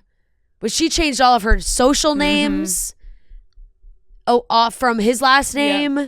So I'm like kind of confused on where they're at. But, you know, I'm sure that was really, really hard for Jessie to open up about. And once again, it's like, I think all the girls felt this way too. It's like, we're not condoning her cheating on him, but she's now finally telling us how messed up their marriage was. And it sounds like it was something she maybe should have gotten out of in the first place. Because here's the thing. Obviously, what Jessie did was so wrong. Like, cheating, so not okay. But then when you watch the conversation that she had with Jordan, and she's opening up to her friends about, like, the emotional abuse that Jordan puts her through, and for him to be like, this is why I treat you that way. So, like, what do you mean? Because you're not treating her a certain way because she cheated. You're treating because then how did you, the way you treated her, but you get what I'm saying? Like the way he treated her before she cheated was because of why? Like the way what he's saying, like, this is why I treat you this way. And it's like, oh, because you don't do the laundry the right way. Like, cause she was saying that, you know, whatever. Yeah. And even like just her continuing to see Marciano or whatever you want to call it. Like, I just feel like she actually was she was doing that because she was so determined to prove that they did not sleep together. And I think she really wanted to like clear her name and be honest about everything. And I also think Jessie is just like a very kind person. And I don't think she's someone that would be like outwardly rude or like whatever. But on top of that, like, it's like, yeah, did Marciano have to go to dinner with all them? No, probably not. But then Jessie being like, I can't say I'll never talk to him again. It's like, you probably, after you guys get through the lie detector and all that, and get the truth comes out, you probably should not be talking with the person for so many reasons. No one should talk to Marciano. No one should be talking to him in the first. The fact he's even involved with this group in the first place shouldn't be happening. Yeah. But on top of that, like, understand where Jordan's coming from with being like, I don't want you to be talking to this guy all the time. You cheated on me with him. And I do think that Jesse and the friend said this too, seemed a little bit giddy to be like talking to Marciano. Like when Marciano shows up and she's like, oh, I don't look like, he's like, you look beautiful. She's like, oh, I don't look good. And then like the next scene when she's meeting up with him, she's like, I look better than the last time. And it's like, you shouldn't really be caring. No, 100%. I think she's looking for validation. She is 1,000%. But like, you shouldn't be like caring about like what you look like, whatever, in front of this guy that you cheated with. So it's like, definitely. To me, I'm like, is there unresolved feelings there? Yeah. Which then, if there is, then like that's where she's got to have that conversation with Jordan. I don't think there is. I think it's more of a, like, from what she was talking about in therapy. Like, I think she is very hard on herself appearance wise. Mm-hmm. I think she really, like, I think she got attention from a guy and like didn't quite know. Yeah. Like it validated her in a way that she wasn't feeling validated in her marriage or herself. Like looking in the mirror, she wasn't, she basically was like, I don't like anything about my appearance. And that makes me, my heart breaks for her for that, because she is so beautiful and she is so kind from what, we've seen from her. And so that really sucks that she feels that way about herself. I do feel like there's a conversation as a whole about a lot of these women who settle down at a very young age and they're in this Mormon community, and then they get older and they're like, wait, fuck, like, do I want to be married? Do I want to have before their frontal lobes have been developed? And they're like, even at like 16 years old, like it's a lot to do with that. And it's like a lot happening at a young age. And then they're like, oh shit, like, is this the life I want, or what life do I want? So they end up in a little bit of like a, who am I? What do I want? And totally. I think we're seeing that unfold. I feel like Jesse has been so honest this season, and to come forward with all of that must have been extremely hard, because you're going to have judgment from everybody, and everyone's going to be like, what the fuck? Like, you shouldn't be doing that. On the other side of it, we're seeing her open up about their marriage, which we didn't know about, and her friends didn't know about. So all of it is very open and honest. And then you got Demi, who... I don't know. Like, I just don't know. I'm so confused by her. I'm so confused by her. I'm so confused about her and Marciano. Like, what happened there? And obviously all the women are having like that reaction where they're like, okay, well, if Demi does feel like she was taken advantage of, we don't want to take that away from her, of course. Like, that is all valid. If you had unwanted touch from a man, 100%, that's not okay. And then on the other side of that, they're like, but we don't know what is adding up, because she was sending pictures of her daughter to Marciano, and there was all these like long text messages with him. And then Demi tried to use like Macy and Michaela's situations against them. That's what really rubbed me the wrong way. Of like, right. you guys know what it feels like, right? Like, it's like, well, hold on, like, let's slowly roll here. And I don't know, like, sometimes I feel like Demi just really gets in her own way, and it's like this verbal like warfare that she almost spits at people, and it does not help her case. And I feel like she's trying to be honest about some things, but then she's like, it's manipulative. There's things that she is twisting to benefit her. And I did like the way her and Brett were talking about everybody on the phone. I'm like, they just kind of seem like nasty people. Yeah. Like, they're just like talking about everybody in a nasty way, and, calling Miranda like white trash. Wild. And I like Miranda a lot. I like Miranda a lot. I feel like Miranda is like, got her head on straight in the group. And she's like, I'm not going to let anything blow up unless it's coming to me. Now it's affecting me personally. And that's what she was saying. She's like, she's using her position as a woman to like take something that was this big and making it this big. And even like, I do think it kind of is detrimental to Demi when she's like blowing these things up. Like the thing with Chase, where she's like, he shoved me. And she's like, you weren't shoved. I felt like even I was confused. I'm like, I straight up Googled, I'm like, what is the definition of shove? I felt like they were looking for like a lightly push. Like they kept they kept from jumping from over push to shove. And but she then was it's like, what other word would I use? But then she's like, what else would you call it? It was a shove. And it was like, well, you want... Shove is like a forceful push. Yes, you want, like, by using the term shove, you are very much trying to sound like there was a, like, rough nature to it. Like, it was an aggressive nature. And I did, like, a definition of shove. Verb, push someone or something roughly. Or the noun, a strong push. Mm-hmm. And yes, he did put her hands on her, and that's which should not happen. Which should not happen. I almost feel like she just pushes it to try and like push her narrative of like, I am being attacked in all directions. Yeah. And it's just, it's I don't know, it's tough. And then, like we said, and you saw the season 2 reunion, and you're reading the text messages, and you're reading the messages that were sent, and Jen's got the voice note of her kind of like trying to tell her what to do, and Jen saying Demi's manager called her manager, like kind of threatening her. It's all very fishy. By the way, I think the timeline of this show can be very confusing. Very confusing. I don't know when anything is. I don't know when shit's happening. Lana Del Rey talking about season 2. Season 2 hadn't even aired yet when they were filming this. We're watching season 3. They're filming the season 2 reunion. They're talking about that. They don't have to, like, them still filming the show while they're doing so much press for season 2 obviously makes sense because that's when they're all together. Mm-hmm. And you can't get all of them in the same room. Because they aren't friends. Yeah. So it's like they have to be filming during those times because that's when they're all together. And then you're like, well, wait, when was this happening? Wait, so they're still promoting season 2, so they're still talking about this? But we're already moved on to this because all this shit has already happened. So it's all very confusing. And even like, I think like with Whitney coming back into the mix, which by the way, I know Whitney is getting shit for online of like, this is why she shouldn't be on Dancing with the Stars, blah, blah, blah. I'm like, honestly, I very much see, like, after season 2, when she tried so hard to be back in the group, and everyone was like, fine, like, she can be back in. Like, so clearly no one really wanted to be her friend. And that's a hard feeling. So she was like, these people aren't really my friends. I don't have a good relationship with them. But I could get an opportunity to be on Dancing with the Stars, and I'm going to take that. And I'm not going to fault her for that. I'm really not. And she was honest about it. She was like, look, yes, am I here because of the Dancing with the Stars thing?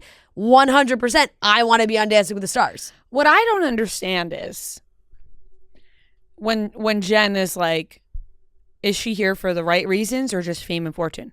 What would be the right reasons to be on TV, on TikTok and on reality TV? Yep. I want to know what the answer. Like, imagine they were like, we just want to be friends. Wait, no, what? You could be friends not on TV. Yeah, then just be friends not on reality TV. Yeah. Like, what do you mean for the right reasons? Like, this isn't The Bachelor, like finding love. Like, this is like you guys are all in it for You're fame all and using fortune. it as a stepping stool to something else. For Jesse's hair salon or this business or that business. Like, you want to grow your businesses, and in some ways, you are your own, like, you as a person are a business.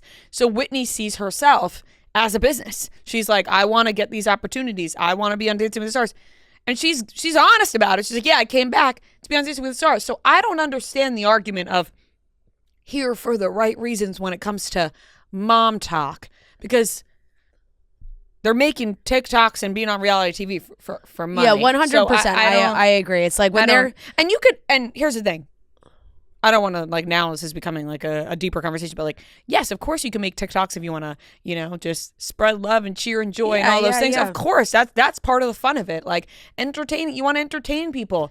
Of course. Yeah, this is reality TV. They're getting paychecks. Like, why are you guys signing up to reveal your entire lives? Because you just, for the love of the game, you want to reveal your whole life, your affairs, your this, your that, just because you fucking want to? No, because they're paying you and you're getting other opportunities to grow your life from this. So I don't agree with that sentiment, and it's like, whatever. As for like all Witney, gonna be best friends, like too. Like some of them really are best friends, and that's so great for them. But you're not gonna be best friends with everybody. This show is sponsored by BetterHelp. Shorter days don't have to be so dismal. It's time to reach out and check in with those you care about, and to remind ourselves that we're not alone. As seasons change and days grow darker sooner, it can be a tough time for many. This November, BetterHelp is encouraging everyone to reach out, check in on friends, reconnect with loved ones, and remind the people in your life that you are there. Just as it can take a little courage to send that message or grab coffee with someone you haven't seen in a while, reaching out for therapy can feel difficult too, but it's worth it. BetterHelp does the initial matching for you so you can focus on your therapy goals. All you have to do is take a short questionnaire that helps identify your needs and preferences, and their 12 plus years of experience and industry-leading match fulfillment rate means that they'll typically get it right the first time. If you aren't happy with your match, switch to a different therapist at any time from their tailored recs. This month, don't wait to reach out. Whether you're checking in on a friend or reaching out to a therapist yourself, BetterHelp makes it easier to take that first step. Our listeners get 10% off their first month at betterhelp.com/office. That's BetterHelp, HELP.com/office. But as for Witney being friends with Demi, Yeah. I don't understand that. And I agree. I don't. Something about that doesn't feel right to me, because because really trying to give her the benefit of the doubt because she had no right, there was and no one I'm else. wondering if it's because she has nobody else Yeah. in that group that she's befriending Demi, because I can't understand being her friend, and maybe Demi is manipulating Witney to believe her like lies as well. 100%. I think Demi, like, she did it to everybody. She's like, now my next target is Witney, so I can right, get someone on my side. Because Witney's so isolated from the group, so it's like, oh, perfect, I'll have Witney on my side.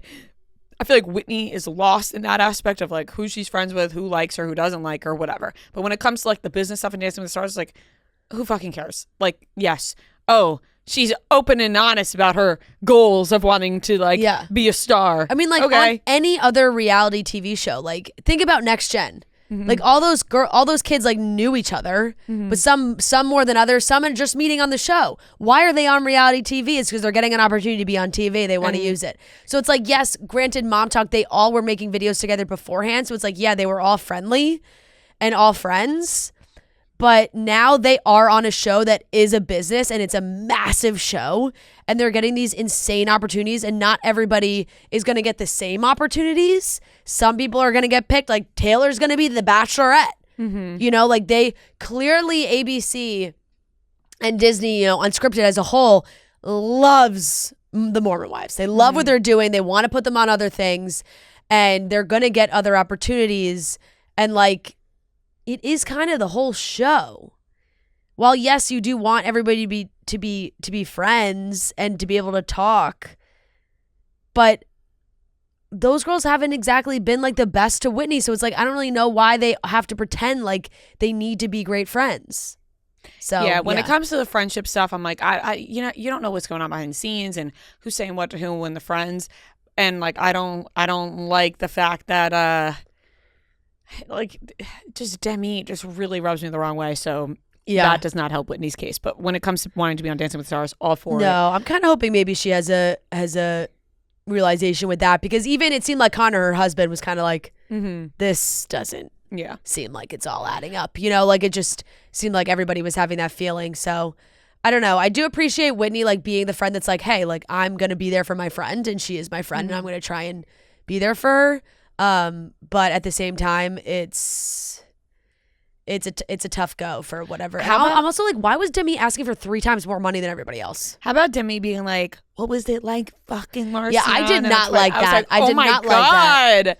Once again, that's another person where it was like very Jordan-esque, where it's like they put on this reality TV face, and then there's certain glimpses you get of how they talk to people, and you're like, that, oh, you showed your real face there for a second. I was like, oh my God, like genuinely watching, I was shocked. And then to sort of wrap up the Mormon conversation, Taylor has been lovely this season, in my opinion. Like, I think she's 100%, just like, she's really very level head, genuine. Do I think she's ready to be the Bachelorette? Absolutely not. Yeah. I think she has a lot of unresolved feelings with Dakota. Yeah. There was a little, flirty with Chase at the end there. I don't think she's ready to be the Bachelorette. But yeah, but that's on purpose. But that's okay. Yeah. Like, we're going to watch it and we are going to be in for the messy drama that's going to happen. But I feel like she was pretty level-headed this season and really tried to like help out because she's been through a lot. And I feel like she was just like trying to, even when it came to the Jesse and Marciano dinner, like Taylor was like, I've been in this situation. Like, I don't think Marciano should be at this dinner. Yeah. And like, she was honest about that. So great season, dramatic. I don't want to hear Marciano's name ever again, sure. But I will give this season an A because it had everybody locked in. On top of that, not much else. I watched the first episode of All Her Fault. Very, very good. Great cast. Really locked into. I'm very excited to get home and watch the second episode tonight. But I will give that first episode an A-. I think it's going to be a really good show, and I really want to know what's happening. I'm locked into that. Amazing cast, really great actors on that show. Squid Game, I have a lot to catch up on, but I watched episodes 6 and 7 last night. I'll give that like a B-. I wasn't as locked in as I was the first couple episodes because a lot of people went home that I found to be like interesting characters and whatnot. And then Dancing with the Stars, we were there. So obviously I'm going to give that an A. And that is everything I watched. Haven't watched the Jonas Brothers movie. I'm saving that for Friday night when I'm home and cozy. And me and Matt are just going to cuddle up on the couch and watch some TV. And we're going to thoroughly enjoy the Jonas Brothers movie, which you told Matt that you specifically think he is going to I think he's going to really like it. Yeah, I'm excited. I think he's going to think it's really funny. I am excited for his reaction, and I'm excited to just cozy up on the couch after a lot of travel time and catch up on all the TV that I want to catch up on this week. Yes. I will give Mormon Wives an A as well. I mean, it had me locked in. These girls certainly bring the drama. That is for sure. I really want to know what's going on with Whitney and Jen too. Like, Jen's had some shady comments like to paparazzi like about Dancing with the Stars. I want to know too because I think the other girls have been supporting Whitney a lot. Yeah, Layla was in the comments being like, because somebody asked her outside the event, the plaza, being like, who do you want to win? And I think Jen said she was rooting for Robert, and Layla in the comments was like, Whitney's my winner. So it was just like, I don't know. It's just, it is. Even Michaela made a shirt with Whitney like a couple weeks ago. Yeah. So it's all very interesting. What else did I watch? Okay. So Maxton Hall is back, which I did not realize. And I watched, so sorry, everyone. You're going to be mad at me. But the first 4 episodes, there's only 6 episodes. First 4 are out. I realized that we actually got screeners for Maxton Hall, honestly, a while ago.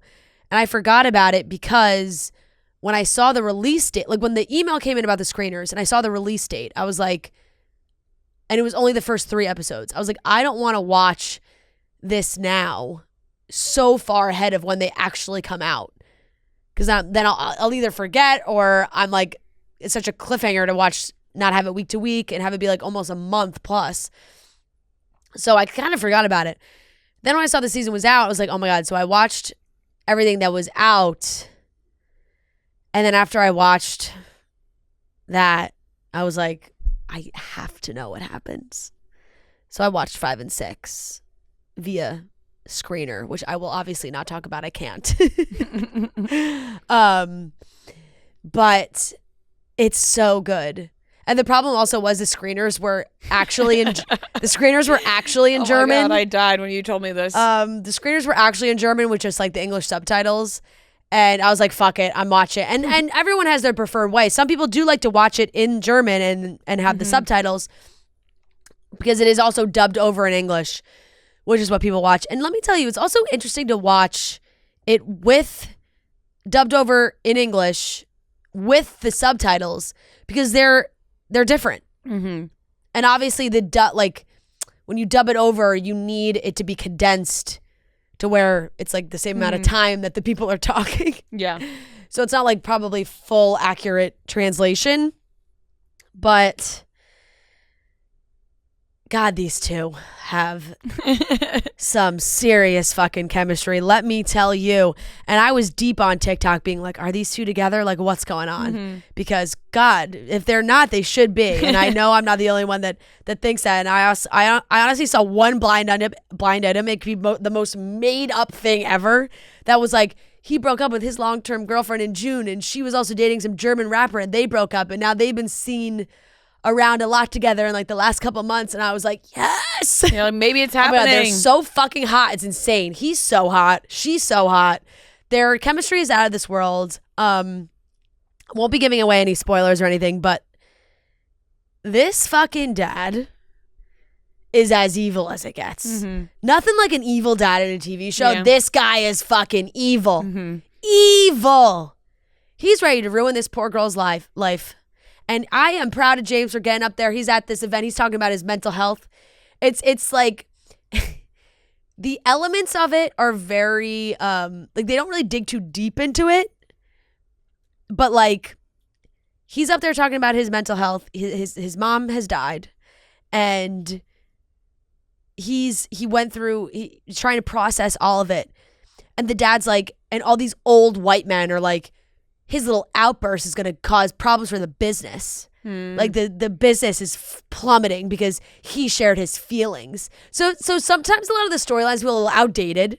Granted, it is based on a book, and I'm not even sure when the book came out. The book like just was released in English because people wanted to read the books, and they were not in English. I think they just came out with them in English. So it's a little like outdated of like, man opens up about mental health, business plummets. Like, but it has me absolutely locked in, truly locked in. And really just top notch chemistry between these two. I don't have much else to say about that. And they did confirm a third season already because there's 3 books. I think they just have that come in hopefully sooner rather than later.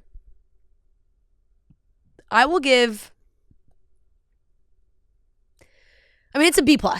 It's solid. I'm locked in. These two like make it the show that it is because they're so good. But the other like storylines are pretty nuts, I will say. And I watched Freaker Friday on the plane. I thought it was so cute. Loved it. Yeah, I thought it was adorable. Loved, like, that was a first, I will say, and I've watched some of like the Lindsay Lohan, Christmas movies and things like that. This was really the first one where I was like, this is my Lindsay Lohan, Like, I thought she did a great job. Funny. Her and Jamie Lee Curtis are so fucking funny together. It was really cute. I'll give it a B. I thought it was adorable. I liked the premise of it, and very sweet. Not as, like, I wasn't blown away by any means, but it was cute, and I thought it was well written and well done. I watched Step Up on the plane as well, which I just haven't seen in a while. Classic. God, is that just a fucking phenomenal movie? It's just it's an A movie. Step Up is an A. Every single time I tear up at the part, every single time it gets me. And now you watch it in a different lens because I'm like, wow, these two really did fall in love watching filming this movie. Insane chemistry between the two of them. They really do. It's such a good movie. Ugh, okay. And then honestly, I caught up on Salt Lake City, which Salt Lake City is like the best show on Bravo right now. It's like not even close. These ladies are so fucking funny without really being funny. That might be my Friday day binge. You got to get back into it because these storylines are so like the words that come out of these girls' mouths are so fucking funny. Like even when they're fighting, it's so good. So they're just getting off the yacht. Brittany, they got all this drama with Brittany.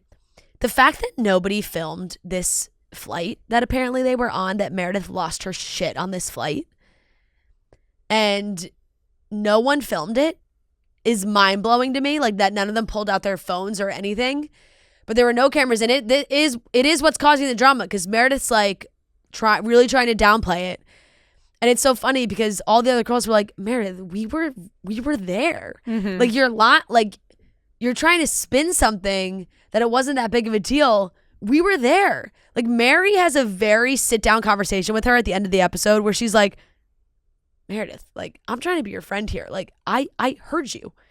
And she's like, I don't know. You were on the other side of the plane. And they showed the seating chart.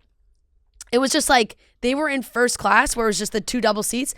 And Mary was a row ahead on the window. And they were a row apart. And just Mary was at the window. It was like, somebody's yelling.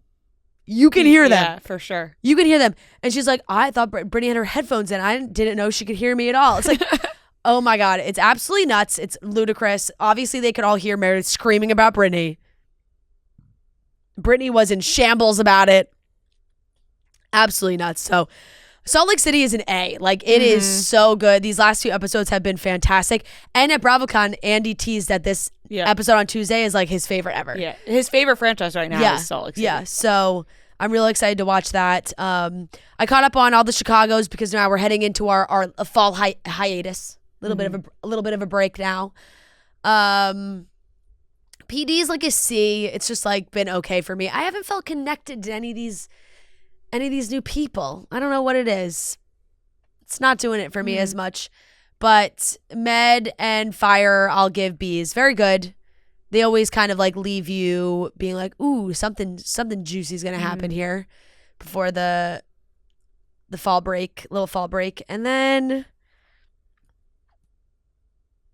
I don't think I've really watched anything else, honestly. Mormon Wives, once that came out, it was like takes up a lot of time. Yeah. All 10 episodes at once. I've been watching Love Island Australia, which I have not talked about. I'm on episode 7, I think. I want to say 7. I'll give it a C plus. Something I'm kind of just like turning it on, like to have it on. Like I was watching it at night before bed in LA just to put something on. The Aussies are always a little nuts. There was a little jumping around. They brought some girl's ex-boyfriend on. They love doing that now. Oh yeah, that's always causing drama. So that's kind of where I'm at right now. And Australia is always also kind of different because it's very. I don't think they film it in real time. I might be wrong about that, but I don't think I am because it's less like voting. No, that's true. I'm pretty sure it's like they all decide on their own, like who they're sending home and all those things, which is obviously like a different element than the other shows. But yeah, I mean, they're certainly mingling. Like there's only one couple that's like seems pretty locked in. So yeah, that's everything I watched.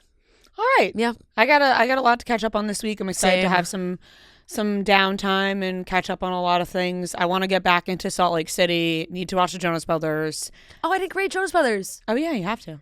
I mean, it's an A. Not even A plus? I was debating A plus, but it's an A. A? It's That's an A. still very solid. It's an A. It was so funny. I think people are gonna love it. It came out this weekend, so now everybody hopefully has seen it, or can watch it. Great cameos, great performances, new songs, everything. It was fantastic. So loved it. I can't wait to watch. Yes. I saw a lot of people talking about it. No, I think it's really very oh my funny. God. Yeah. Ready to get into the Christmas spirit because Exactly. Thanksgiving's around the corner, all the holidays. Exactly. Cannot wait. All right. That wraps up everything we watched this week. Everybody can get strong at Planet Fitness. Their high-value membership will support you on any part of your fitness journey. There are over 2,700 club locations with most clubs open 24 hours. They have amazing equipment. It's the best-in-class equipment. It's the same high-quality equipment as other more expensive gyms. And you can get whatever kind of workout you want. Full workout. Maybe you just want a little strength training, cardio, stretching. They have brand new plate-loaded machines, hack squats, supine benches, and calf raises. Their staff is friendly and welcoming. You can also try their unlimited free fitness training. So maybe you're somebody that wants to now it's getting a little cold. Maybe you're somebody that walks. You walk outside a ton, but now it's getting into the winter months. You go to the gym, walk on the treadmill. Planet Fitness has you covered. Or you want to get into strength training, lifting some weights. All the machines are fantastic. We're all strong on this planet. Join today in club, online, or in the free Planet Fitness app. Hours, amenities, and offers vary by club. Check out planetfitness.com or stop by your local club for more information. You must be 18 years old to enroll or 13 to 17 with a parent/guardian. All right, everyone, we are reporting live from the Dancing with the Stars rehearsal studio. Yes. We are here with Robert Irwin and Witney Carson. We are so excited. Yes. Thank you guys for joining us. Thank you. Oh my gosh. How good is this? Listen, we'll do hugs. We're huggers. We're all huggers so around. So are we. Yes, I love it. Welcome. Thanks for having us. Guys, we're so excited. I feel like we have broken into the Louvre. Like, I feel like being in the rehearsal space. Like, I'm like, who let us in here? Who let us in here? And so we're so excited to be here. So excited to talk to you guys. We were at the show on Tuesday night, and you guys were amazing. Thank you so much. So good. I want to talk about that dance a little bit quickly before we get into everything else. Yeah. But it was an emotional one. Bindi was there as well in the audience. She got to come out and dance with you guys. What's it been like having Bindi with you through all of this? It's been really cool. Like, when I first signed up for this show, it was a real just trust fall. Like, I've got no idea what I'm doing. And so having her guidance was really cool. Just to say, lean into it, give it everything. Don't get in your own head about it. I mean, you're not going to be perfect. You got to just go for it. And then as soon as we found out that it was going to be Witney as my partner, I just took this sigh of relief. I was like, oh my God, I just feel so, protected and supported. And then we just went for it. I mean, we just jumped into it, and it's been the most beautiful experience ever. And my family have stayed with me here in LA the whole time. I'm an Aussie. I'm so new to this world.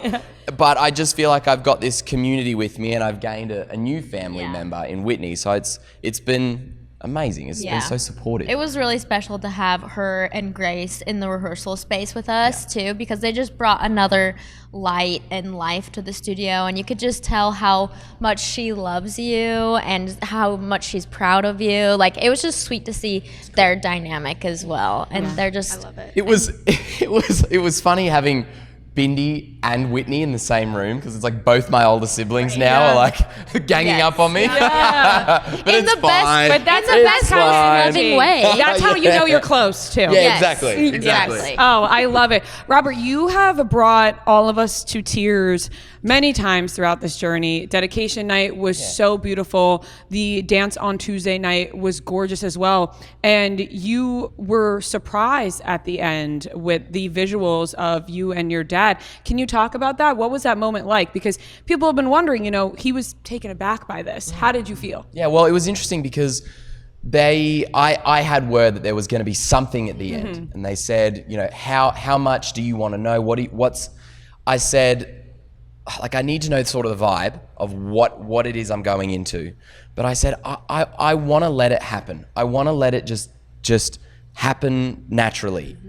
Because for the first time ever, this experience has been a way, I think, to find this avenue to feel and express emotions from my own grief journey that I've never been able to truly embrace before. And I certainly haven't embraced publicly, but I really, really strongly wanted to make this an opportunity to let everything go, let the guard down completely, and sit in that sense of vulnerability. Because I think particularly my mum showed me what it is to be strong and how much strength there is in vulnerability. And the fact that it's okay to cry, to let it all out. And I just hope for anyone, particularly any young people watching who have experienced that loss, to see that and to see I'm not alone, and it's really hard sometimes. But what defines you is how you just keep moving forward. And for me, that dance that we did on Tuesday night was very healing. And I'm so grateful that I had my sister and my family there. I'm grateful I could represent what my dad was about, because really I'm here to continue his legacy. But I was also very grateful that Witney created this choreography and created an avenue to truly heal a part of myself that I think wanted to be healed for a long time. Yeah, it was really incredible. It was beautiful. Did you know it was happening, Witney? I did know it was happening, and I And Robert had an idea, like he said. So and it was good. Like everyone said, how much do you want to know? Yeah, exactly. I was involved in the conversation, and I said, I want to know enough. Yeah, enough. Yep. But I want it to happen naturally. Yeah. One of my favorite things, and we've gone a whopping 2 times now to be in the ballroom and see it, but it's such a different experience, and I love watching the pairings and the couples like have that moment when the package is playing and they hype themselves up for the dance. And I grabbed Rhea's arm because before you guys dance, I was like, look at Robert like locked in with Witney. And normally it's the pro being like, all right, we got this, like let's go. Yeah. And I'm like, I'm seeing Robert be like, we got this, like let's go. What is he saying to you before you guys start dancing? Every single time we have an unspoken connection before we dance. It's just very much locked in on each other. And I think specifically for that package, we didn't know if it was going to be emotional or not, especially because he was talking about his dad. Yeah. And so very much he was just, we got this. Like, I'm so proud of us and proud of all the heart. Honestly, everything that I would be saying to him, he was saying to me. It was like reverse. But it was so refreshing because I feel like usually I am the one being that support system, but he was kind of like that for me and for you as well. So it was really nice. I was like, okay, I'm just gonna sit here and listen to you and nod and be with you, Yeah, and it's like we both kind of hype each other up for most dances, but then for that dance, it wasn't about hyping each other up. It was about just trying to like get into this zone where like I know for me when that music starts, I'm just thinking about my sister's dance. I'm thinking about her freestyle she did to Footprints in the Sand. I'm thinking about the lyrics. I'm thinking about my dad. I'm thinking about all of the emotion that you draw on from the crowd. And it's very easy to be taken out of it. Like, I don't have any experience to lean on. So I have to think about every single movement so hard. But when it comes down to the actual performance, you have to just let go, trust your body and let the emotion move you. And so that's why I'm just like locked in. And we talk a lot about gratitude. Like when I'm like with her and I'm just like eye to eye, I'm like, how amazing that we're here. I am so grateful we're here. Thank you for taking me to this point. Let's just feel the gratitude in the room. Let's take people with us. That's kind of the vibe, And you can feel that through every single dance that you guys do. Whitney, you have such incredible choreography. We love watching you dance. We get so excited every week to see what you come up with. That's sweet. How Thank you. do you think Robert took to your choreography at first? I think it was like very overwhelming, and you were like, can I even do this? Is this possible? But he's such a fast learner, and he was so excited. Like each step, it was like, oh, that's so cool. Oh my gosh, I'm so excited about that, which gets me really excited. So the fact that we have this camaraderie and we have this team together where we're both really excited about what we're doing. I think that's what you guys see is like our true passion and our hearts in those dances every single week. And Robert seems to be very excited about the jive coming up. I feel like he has been waiting for the jive. He is a ball of energy. He just wants to jump up and down. How are you going to... I just want to kick him, please. Do you think it's because of last week and dancing with Sochi and having the jive that you're like, I want to do that again? Yeah, let's go. Yes. Let's go. Yeah. How are you going to control him? I can't. I don't control him. I just let him do his thing. But we call him the jive guy because he's very much like if he were a dance style, it would be jive. Just like his energy, and fast kicks and flicks. And I think that first one that we did was so special because it was like his debut, and there was so much pressure and so much anticipation, and the fact that we had so much fun and we just nailed it, I think will always like stay with us. And now we've been waiting to do the jive again. So now that it's finally come around, we're very excited. There was no question, no debate when it was like, what dance do we want to do again? It was like, it must be jive. Yeah, and I think it's nice too because you can see how far he's come from week one to now. I mean, he's learned so much, and even how great the jive was at the start, I still see things that we can really improve on. And so I think it'll be nice for people to see how much of a dancer he's become. And now that's the pressure, is because you've got something to directly compare to, and it felt like a fun, strong performance to start with. And now we got to top it. It's got to be better, and we have to show that like 8 weeks later, I've learned a thing or two. Yeah. That's the point. Fran brought up you dancing with Sochi this week, which was so fun, and you went against Alix and Joey, who we love as well, and that was a hard one to decide who was better. I know. We were like, Robert could take it, Alix could take it. Yeah. It's a toss-up. How'd you feel about Derek calling you and Sochi's chemistry out like that in front of everybody? I know, Derek. Were you like, dude, don't blow up my spot like that? Such a like older brother move. Yeah. Oh, Derek is so 100%. like that. It's so funny. But it feels like that in the ballroom. It's like this little family vibe. Right. It's like I've got my older sister and then I've got Derek there. Because, I mean, I met Derek when I was 10, you know, when I came over when Bindi did the show. And it's just, it's very full circle. But that was fun. And you're right. Like, it was such a fine line. It totally could have gone either way. Yeah. Like, we finished our jive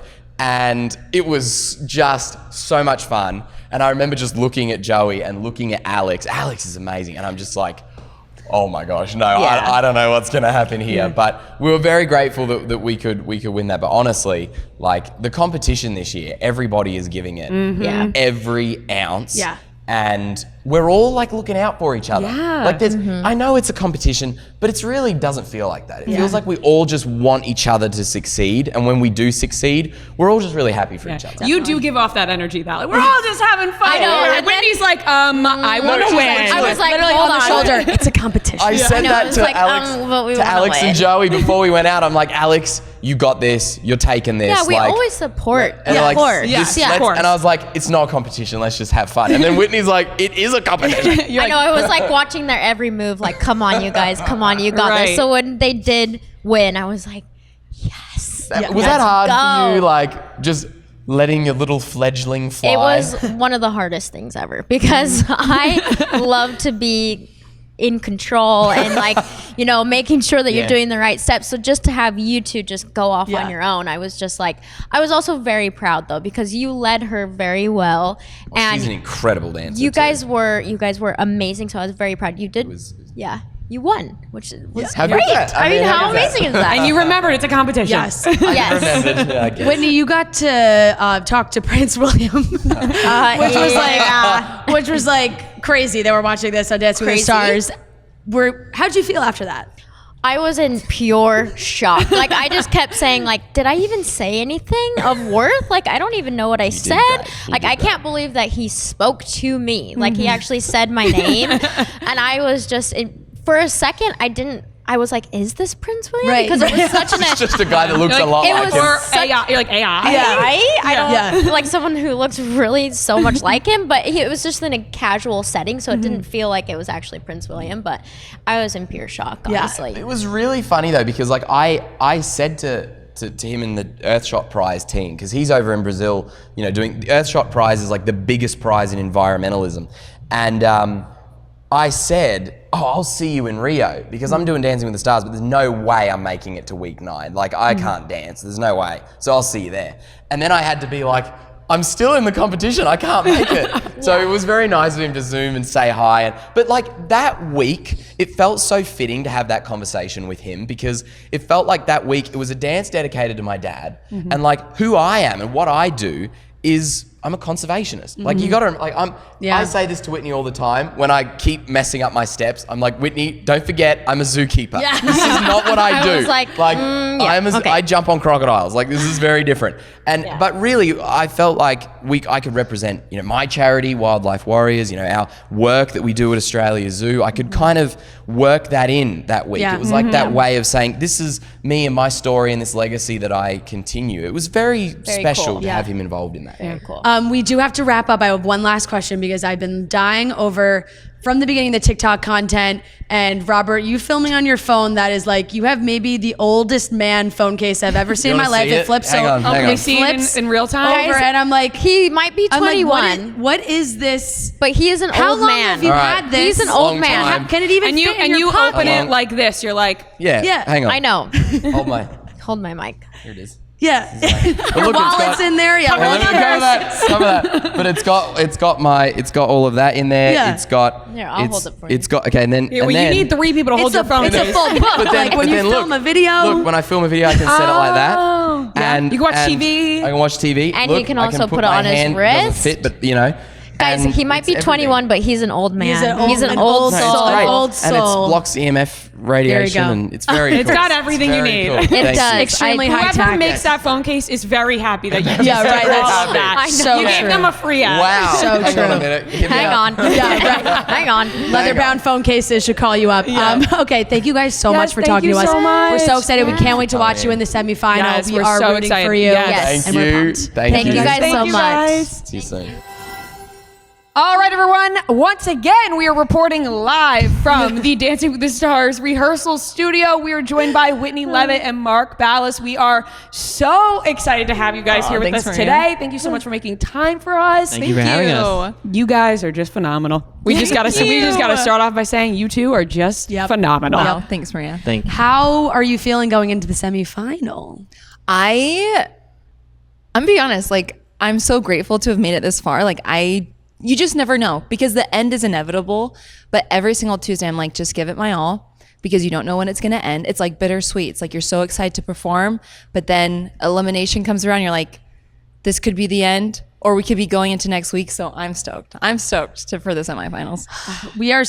We were there on Tuesday night. Yeah. Which we were so I'm so excited. mad I didn't get to see. I saw I your know. story and I was like, what the hell? I know we were They just threw like us up on the balcony this time, Yeah, Whitney. you were high up there. They said we were can't let waving them on the down. floor again. We're waving down to everybody. It was The balcony's a good view, though. It is. Didn't No, you? it was Like, great. You can see better. Yeah. right? We felt like we could see all the dances better. Honestly, seeing the opening number from above too was Yeah. so cool. Yeah. That opening number was incredible. Insane. Really so good. What was it like having Tom back, Mark? the best. I Yeah. mean, you know, Tom's been such an instrumental part of the show for so long. And I don't know, there's just something, like when we were doing the opening number, we hit that pose and then we had to set up a new position and we had to stay focused forward. But then, because we can't see Tom when we're doing it, so when you hear his like his voice, his signature live, like that was like We I cried. got goosebumps. Yeah, I was like, goosebumps. oh wow, it like was takes you nostalgic. back. We've been Yeah. crying every week, Yeah, we which have. I think is kind of just a common It's so theme weird. It's where true. I end every night watching with a headache, and I'm like, oh my gosh.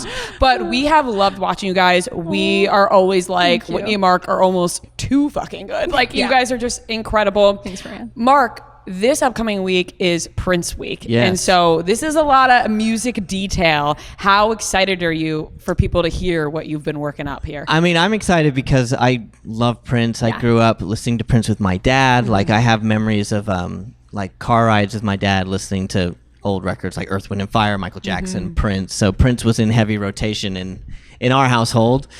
And we got some really cool songs. We got one that's one of my favorite Prince songs of all time. And then we got one that I'd actually never heard before. So that was kind of interesting to like hear a Prince song that I wasn't familiar with at all. But yeah, just Prince is an icon, a virtuoso. I think on his first couple records, he played everything: guitar, bass, drums, keys, horns, mixed, engineered. Like, he's 100%er artist. He's incredible.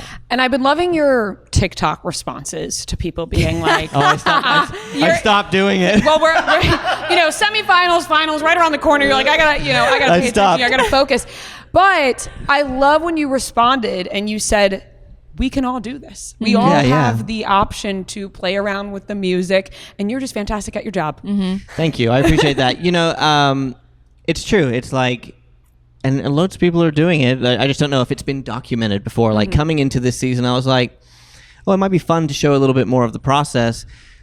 I guess I've never really done that because social wasn't as big as it is now. And then I also was like, this might be like really boring for people. It's fun for me, but I started sharing a little bit more of that. But yeah, because I make music and produce and stuff like that, I have a studio at home, so I'm able to like throw my song into Pro Tools myself versus sending notes, you know? So, but yeah, everybody's allowed to change it as much as they want, unless you have a master track. Like, if it's a master track, like, you can splice it how you want, but it is what it is. Yeah.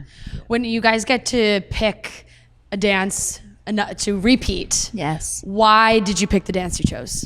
Because I get to shake my butt again. Yes, which we loved. That's not why. Maybe a little. A little bit. Yeah, maybe a little. No, I feel like the cha-cha, because that was week 2. I feel like from then till now, like, I've improved so much.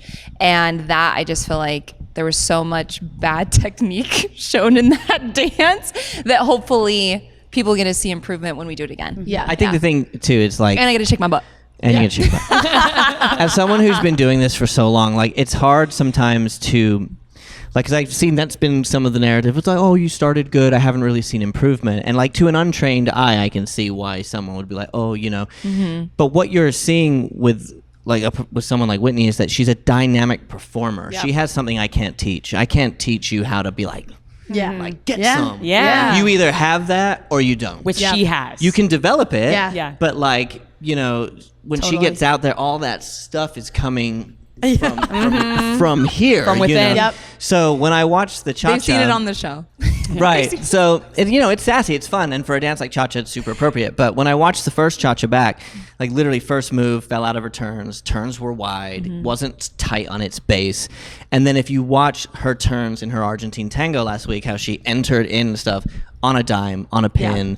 Now, to the average person, they might not notice that. But like I thought with the cha-cha, when I watch it back, it was a little chaotic. It was the hair clunky. We were talking about that yesterday. But you were able to kind of hide some of that with the get some of it, you know. So this week we'd love to like dial in all those things, tighten up the turns, make the technique really good, and still have the like Also, attitude. when I said they've seen it on the show, I didn't mean Dancing with the Stars. I meant Secret Life. No, for sure. I got Oh, you it. got it. Okay, I got it. we got it. Down We got pat. it. Very cool. I'm moving past that. So, as someone who has watched the show for a very long time, Oh, you're an OG. OG, deep great. OG. I find it very interesting because there's a whole new audience to the show now these last couple of seasons, which is amazing. But one thing that I'm seeing an audience kind of critique or take it as a knock to the people that may have some dance experience coming into the show, when basically from the beginning there's been people who have had dance experience come onto the show. Right. How do you deal with that criticism? Well, I will say, a lot of people have come on, and even people who are on right now have had dance experience, but I think like people saw modern dance degree and I think took that as like, oh my God, like she's a professional, which isn't the case at all. No, I actually been joking that my husband has a dance minor, and I was like, my husband cannot dance. That's how Fran's been coming to your defense. No, I went Thank to you. musical theater college, and part of the getting the the degree was dancing, and one of my best friends, Chris, got the degree, and he's terrible. Like my husband was a college athlete, so it was like, we'll do dance. Like that's how, you know. Yeah. But I think people took that as like, oh my gosh, she's a professional. I'm like, whoa, like no. Yeah. I think you look like a professional out there. Thank you. I think also it's like, again, this is from the pro point of view. Like I could take, for instance, a couple seasons ago, I did last season actually. I did a tango with Derek, right, where we danced together. Yes. Love Like that I dance. can watch that and pick it apart. Like I can see things where, that could be better, that can improve. And even for me, like I've been doing this for 30 years and I still feel like I'm improving. I'm still learning things. I'm still like looking for new angles or ways to like, we're never done. She'll tell you, like, I'm always like making changes and trying to find ways to make it improve and showcase her journey on the technique and stuff like that. But it's the same for professionals. Like when you get to a place in life where you're like, I can't improve, then what's the point? That's the pursuit of constant improvement is what makes it fun, I think. Definitely. And each week we are so excited to see what you guys are going to do out there. Thanks, so we are like guys. so excited for this week, you. especially loving Prince. It's just going to be so much fun. Is there a song you're looking forward to? I am looking. There was one that didn't make the list. I love "Darling Nikki" by Prince, which was not on there, but all of the good ones. I like 1999. I like that's a great one. When Doves Cry. I like I Would Die For You. You don't need me to sing everyone, but I'm a big Prince fan, so I'm excited for all of this. But on top of that, you guys both are on other shows. All right, we got Secret Lives of Mormon Wives. New season just dropped. How do you feel about what's been happening in the headlines about this new season, Whitney? I haven't had a chance to see all the headlines yet, but this is the first season that we got to watch before it premiered because we had a reunion. Yeah, I mean, I like this season. I think it's a great season. I mean, there's a lot of drama. That's what comes when you put mom talk together. But yeah, what are the headlines saying? Is it good? Yeah, no. Well, seems like some relationships have been revealed. But we can talk about that. We can talk about it after. How has it been filming double duty? Like doing that and this at the same time? Yeah. It's a lot. I don't recommend it. But I'm excited. I'm excited for when that one comes out because then I get to like relive this journey again. So that is very true. Yeah. Yeah. Mark, Traitors. Yeah. coming back in January. It's been announced. We are so excited. Can you tease anything about the upcoming season? It's carnage. Damn. I love it. One word. That We'll is leave it a at that. heavy word. No, Carnage. like, it's just like, you know, my wife and I love games. Like, Yeah. we Yeah. love game shows. We watched during COVID. We like fell down a Survivor hole, and we were just like, we watched pretty much, I think, over 40 seasons of Survivor. yeah. We watched like, you know, what's it the game with balls? Have you seen that? Where they Yes. love that. Yes. Yes. And then That's one that comes on TV and you're like, I'm sorry, what is no, this? I die laughing Yeah, watching yeah, that show. yep.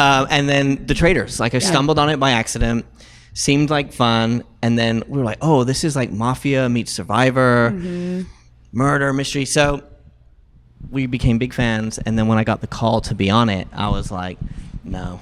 It's one Too thing close to home, maybe. You're like, I'm such a big fan. It's one thing to sit home and like, Yeah. chat shit at the TV Yeah. and be like, and then to actually go do it. And then I hung up the phone, and my wife was like, "You're fucking going." Pack your bags. We're going to Forcing you. Scotland. Yeah. So Wow. yeah, it was an incredible experience. Seeing the other seasons, how do you think your season matches up with those? So I've seen every season of the American and the British version, and Australian and New Zealand. So I would say they did a really good job this time around of just mixing it up, like how games are played, scenarios that you end up in. I think I can share this with you because Alan Cumming already said this on an interview, but there's a moment, I'm not going to tell you when because that would give things away, but there is literally a moment where all of us just like, I've been on this show a long time. I've seen some things. Yeah. Like literally could not believe what was happening in front of us. Full body goosebumps. Oh, boy. Like no idea how to navigate. Like it's explosive. Yeah. I have pure joy listening to you describe this season Like, right literally, now. like, I was just like, I really do. my gosh. We unfortunately need to wrap know. up shortly. No worries. Do you guys have a message to the haters out there? A message to the haters. No, no, it's fine. Like, look, I love that the show has, like you said, you've been watching a long Yes. time. So, you know, I started in season 5, and to echo what you said, like we've had people with dance experience at season 2. I think the first person we had was like Mario Lopez. Yeah. There's no like we've had so I many. mean, like of them. Nicole Scherzinger. Nicole They shot, Scherzinger, like, Jordan Fisher, Yeah. like, and even people are like, oh, what about Charlie D'Amelio? Like, I want to remind people that on Charlie D'Amelio's finale, she had Gabby Windy, who is a Broncos cheerleader. She had Wayne Brady, who's arguably one of the entertainers of our generation. He's on Broadway right now, and Shangela. Like that was a stacked. That was such a stacked final, you know. Yeah. And you know, the great thing about the show is that they do a great job at giving you seeing someone with no experience, or seeing someone with a little bit of experience, or someone with extensive experience, and you just get to vote for your favorite. Like that's it. So, you know, I love that the show has found a new.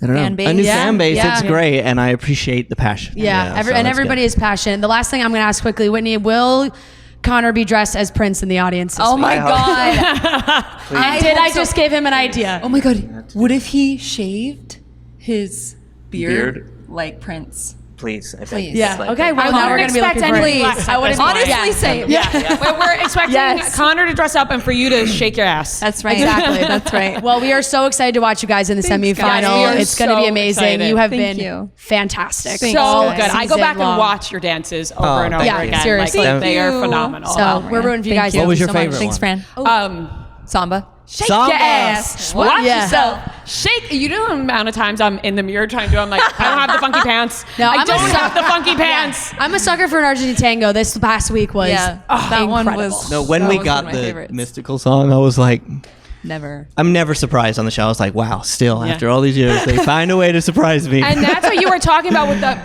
oh, yeah. Get up in there. Like she's doing it. That's yeah. I've watched that a million times. Yeah. It's so fucking good. Well, look, Oh, when Traitors comes out, we'll have to. yes, We'll wrap it up about that, definitely. too. You're in We'll New have to York. talk about it. We'll connect. Yeah. All right. Good. Thank you guys Thank so you. much. Thanks for having us. so Appreciate much. it. You guys know we have been busy. We are on the go. We're traveling. We're in LA, Dancing with the Stars, home, bro. We got so much. And the last thing that I feel like I have time to worry about right now, it's like the life stuff. All these other things that are obviously very important, like managing your money. And it's easier just to keep things simple. That's why Acorns is so great. Acorns lets you save and invest your money without even thinking about it. And all you have to do is start using some of that spare change. That's because Acorn rounds every purchase you make to the nearest dollar and automatically invest your spare change. It's that easy, really, all those in between things, especially when you're traveling like in the airport or you're grabbing that water and that snack. You just round up. You can save that spare change. You guys know I have a dog. Maybe you're getting that dog food. You can be investing then too. Maybe a new hat, getting into the winter season. You can invest in that too. All you have to do is swipe, and Acorns gives your money the chance to grow. It will make you feel like you have your life together. So sign up now and Acorns will boost your new account with a $20 bonus investment. Head to acorns.com/chicks to download the Acorns app to get started. Paid non-client endorsement compensation provides incentive to positively promote Acorns. Tier 2 compensation provided. Potential subject to various factors such as customers' accounts, age, and investment settings. Does not include Acorns fees. Results do not predict or represent the performance of any Acorns portfolio. Investment results will vary. Investing involves risk. Acorns Advisors LLC, an SEC registered investment advisor. View important disclosures at acorns.com/chicks. All right, everyone, we are back in the rehearsal studio at Dancing with the Stars with Alix Earle and Val Chmerkovskiy. I'm so excited. Bum, bum, bum, bum. We're so excited. Sadly, I don't have Rhea with me today, but she is rooting for you guys. She is so excited for the semifinal. As are we. We were both in the audience for Tuesday's show for the 20th anniversary, and you crushed it. Thank you. That was a fun show to be at. It really was. It was a good night. It was, and we were crying nonstop. Like we were like it was just tears on and off the whole time. Honestly, from Tom's opening intro, I was like, waterworks. We lost her. Yeah. How did you guys enjoy the night? Tuesday? Yeah, I loved it. You're like, Tuesday's gone. I've already forgotten. No, it is. You literally have to. It's crazy. You prep this dance. It's everything for your week, and then you do it. You leave it, and you're like, okay, moving on to the next. But I was so nervous going into that night. I think more than any other night. I don't know what was going on. Val was like, Alix, are you good? And I was so stressed, I guess, about it getting to that was week 9. Yeah. So I don't know. It's feels so serious now, and I'm like, once anybody starts talking about finals, performing, too. So I guess it's just the stakes are higher now. So I was really nervous going into the night, and then once we got through dress rehearsal, I calmed down a little bit, and then it's just fun. Like when the show's live and it starts, there's just this rush that comes over you, and I'm like, I can't believe that I'm standing here right now, filming this show. It's crazy. Yeah. So it's always a fun night on show nights. Yeah. Val, we noticed after the relay when, I forget who had said it specifically, one of the judges was like, this was such a fun idea, we should do this all the time. And I caught you going, no. How did you feel about the relays? No, I thought it was fun. Yeah. I thought Joey did a great job. It was not awkward, but it was strange for me to see Sochi and not really attend to her, right? Because that's my partner for only two seasons ago. So, and that's my my little sis, and I felt compelled to. I think there was a few times she looked at me like, "So what did you?" And I'm like, "It was." I'm trying to take care of Joey right here and make sure he doesn't break Alix's face. Yeah. But no, it was a lot of fun. I thought they did great. I thought that he was a great partner in her. I mean, again, Dancing with the Stars has all these fun challenges. I was slightly sarcastic when I went like that. But yeah, I mean, you build a certain energy for 9 weeks, and then you kind of surrender this moment to someone else who's not a professional. So it was a little nerve-wracking. Yeah. When we all saw the move in question, it was like, okay, is there a name to that move? Because we've seen it in dances before, and everyone was like, did they have to do it if it was causing so many issues? I mean, typically it's it's done in the salsa. It's like a salsa trick. But yeah, Al could answer that.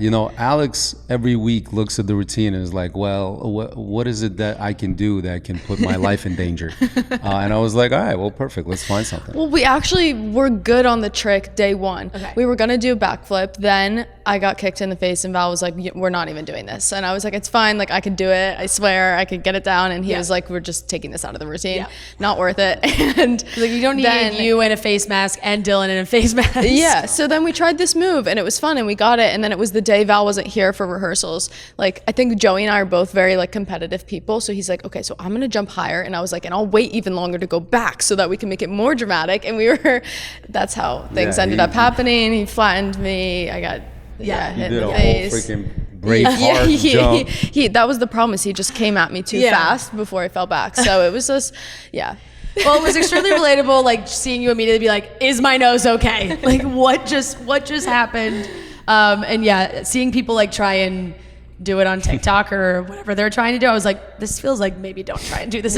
Don't try it at home. Don't try and do it This at home. one, don't try at home. And I was crying, laughing, what did you call it? You were like Joey's pooch in my face or something. Did I say that? I think so. I don't know, but he had her face in his shirt like every single day. Joey went through like 5 different tank tops at least, because every day it was like my orange makeup like splattered on his shirt. So yeah. Well, now we're headed into Prince night for semifinals. Yes. Right. And I think you guys have maybe 2 of like the best songs that you can get for Prince. Why did you pick the repeat for the Viennese Waltz? Well, first of all, we don't really get to pick the songs in like themed nights like this, especially with Prince's catalog and his estate and just like what the show wanted. So they have their dream songs, and as what she's mentioned, like not all songs fit certain styles well, and so this was a tough one because we were like, okay, we want the epic song, but like what can we dance to it? And so Purple Rain was actually a song that wasn't given to us, but nobody wanted it either. Yeah, it was just such a massive song, and just like you said, you got the best ones, but that comes with an incredible responsibility. Totally. And so we were looking, okay, I want to take the song, let's figure out the dance after. Yeah. And so we have Purple Rain and we're doing a Viennese Waltz. I thought Viennese Waltz is something that we can recreate, because the first time we did it was Disney night. We like kind of hid behind the character. This time it's just, it's us, and the movement I know is going to be beautiful, but it's more about kind of like her emotional performance throughout, whether she can fill out that song. Yes. Yeah. So it'll be a little scary this week, because it is such a big song, but like that's the other thing too, is you get these songs and you can't like do whatever style you want to song. Like I don't know, but Val listens to a song and he's like, no, this is a waltz, no, this is a cha-cha. So I think like we went into it, we decided on doing that song and the Viennese Waltz, because that was week 4, and that was week 4, I think. Yeah. And I was still like very nervous at that point in the competition. I still am, but I think in a different way. Like I think just stepping on the stage every time, I felt like my feet were trembling, and that was, I feel like, a breakthrough moment for me, because I got to play this character and it was really fun. But this one is very like stripped down and just raw emotions, and I think that's going to be the challenge for me this week. Is like, can I, I guess, bring the emotions, make people feel a certain way when they watch the dance. And it is such a big song, so a lot of hype to live up to and like filling that out.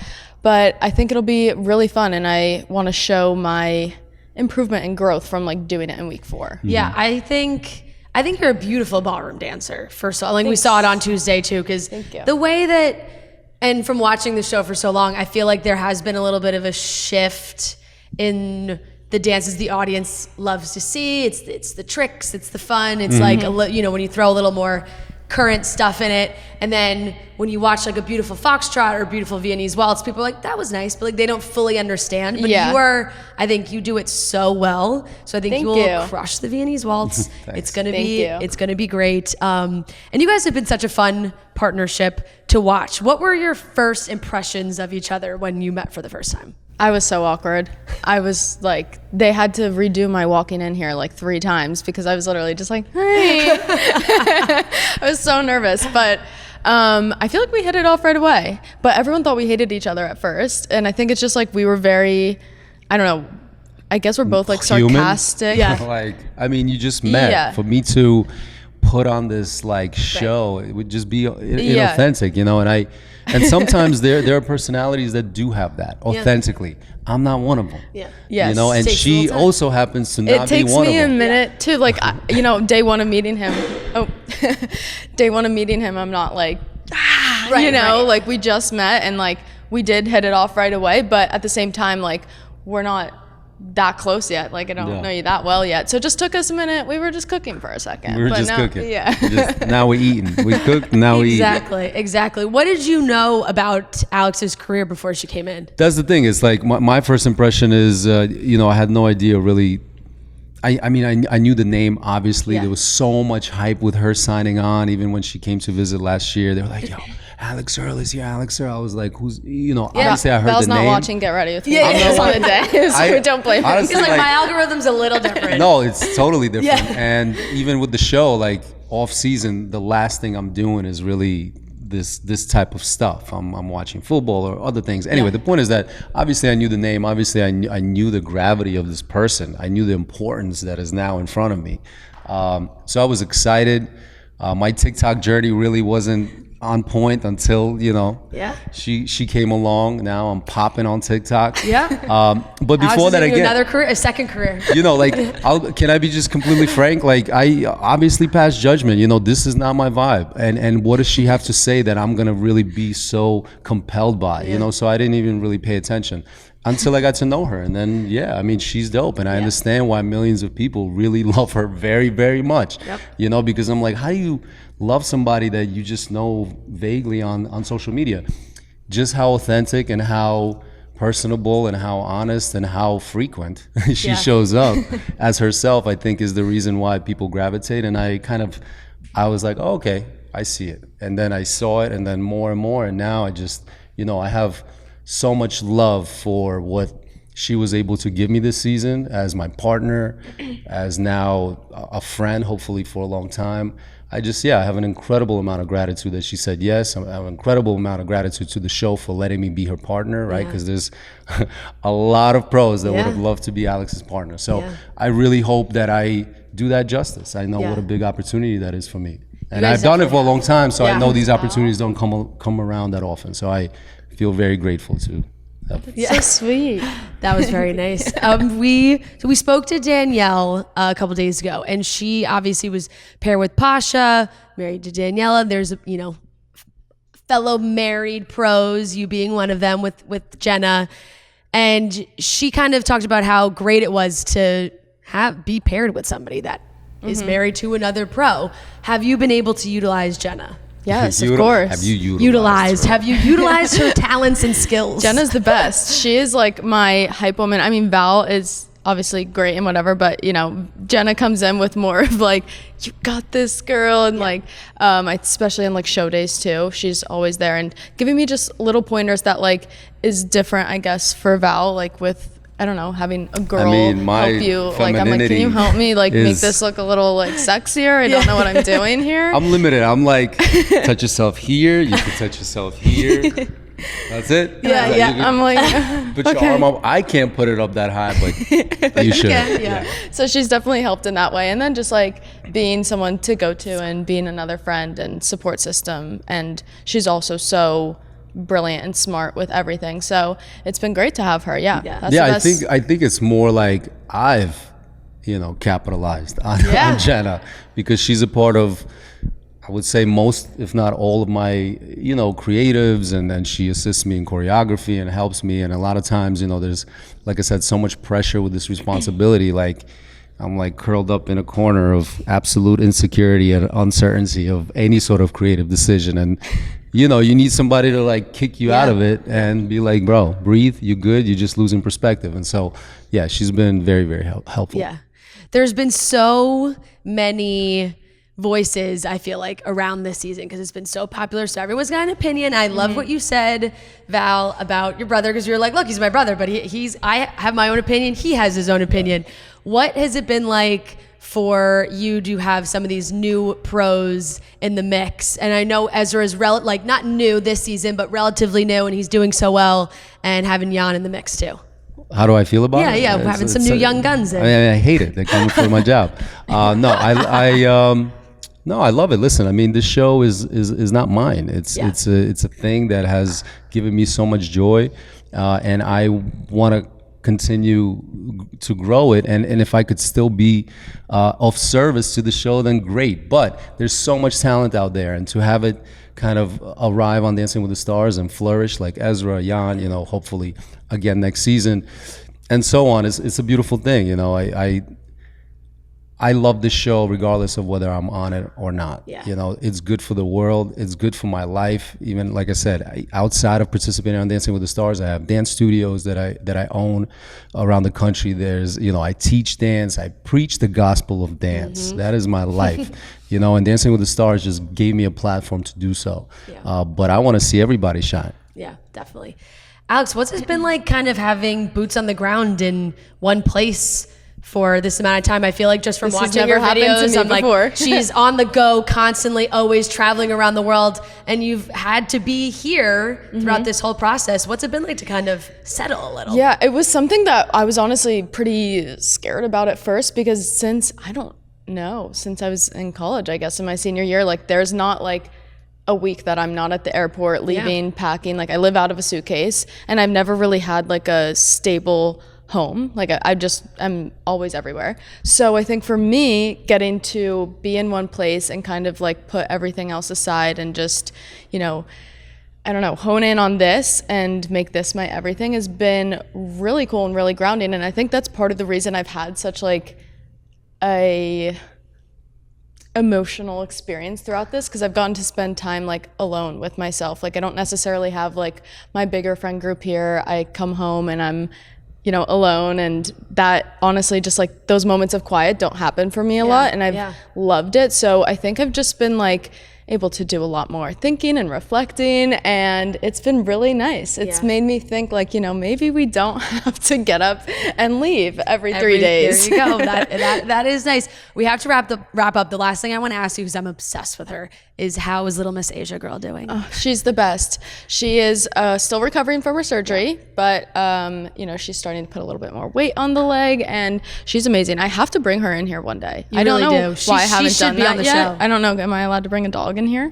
I mean, yeah, I guess. I don't ask for permission. I was going to say that's definitely when you just show up with her and see what happens. We'll just see what happens. But I mean, she could like chill on the couch or something in here. That would be great. Yeah, and everyone would love to see her. So I just wanted the update. I do want to say though, and I kind of wanted to say that earlier. I just really appreciate that she said yes to the show and then committed herself to doing it all the way. Because a lot of times in these situations, especially in the position that she's in, she only has something to lose. You're looking at something that may or may not further your career, but I just appreciate that she didn't do that for that, because I think she had a lot of really important people in her life telling her potentially not to do it. So I appreciate that she said yes, that she treated herself to this experience, and she dove in, because again, I was expecting someone to be a little too cool for things and not to get a little too, but immediately I realized like she's game, and I just again want to say thank you for that, because not a lot of people would do that. No, it's amazing. It's so fun to watch, and we feel that as the audience. We're like, she's committed to this, she's loving it, she's having fun doing it. So we love watching you, and we are rooting for you. Thank you. And hope to see you guys in the finals. I think you guys would do an insane freestyle. So I'm really it would be really exciting. Fingers crossed. Thank you guys so much. Of course, thanks. All right, that wraps up today's episode of Chicks in the Office. Thank you so much for watching and listening. We love you guys so very much. We hope you have a wonderful day. Reminder, those Philly tickets are still on sale, so come to our holiday show. We can't wait, and we love you guys, and we'll talk to you on Wednesday. Yeah, Chicks in the Office, long-time listener, first-time caller. Look at the charts, who does it the best? 2 chicks getting paid in reality checks. You can find them at the gym, it's not even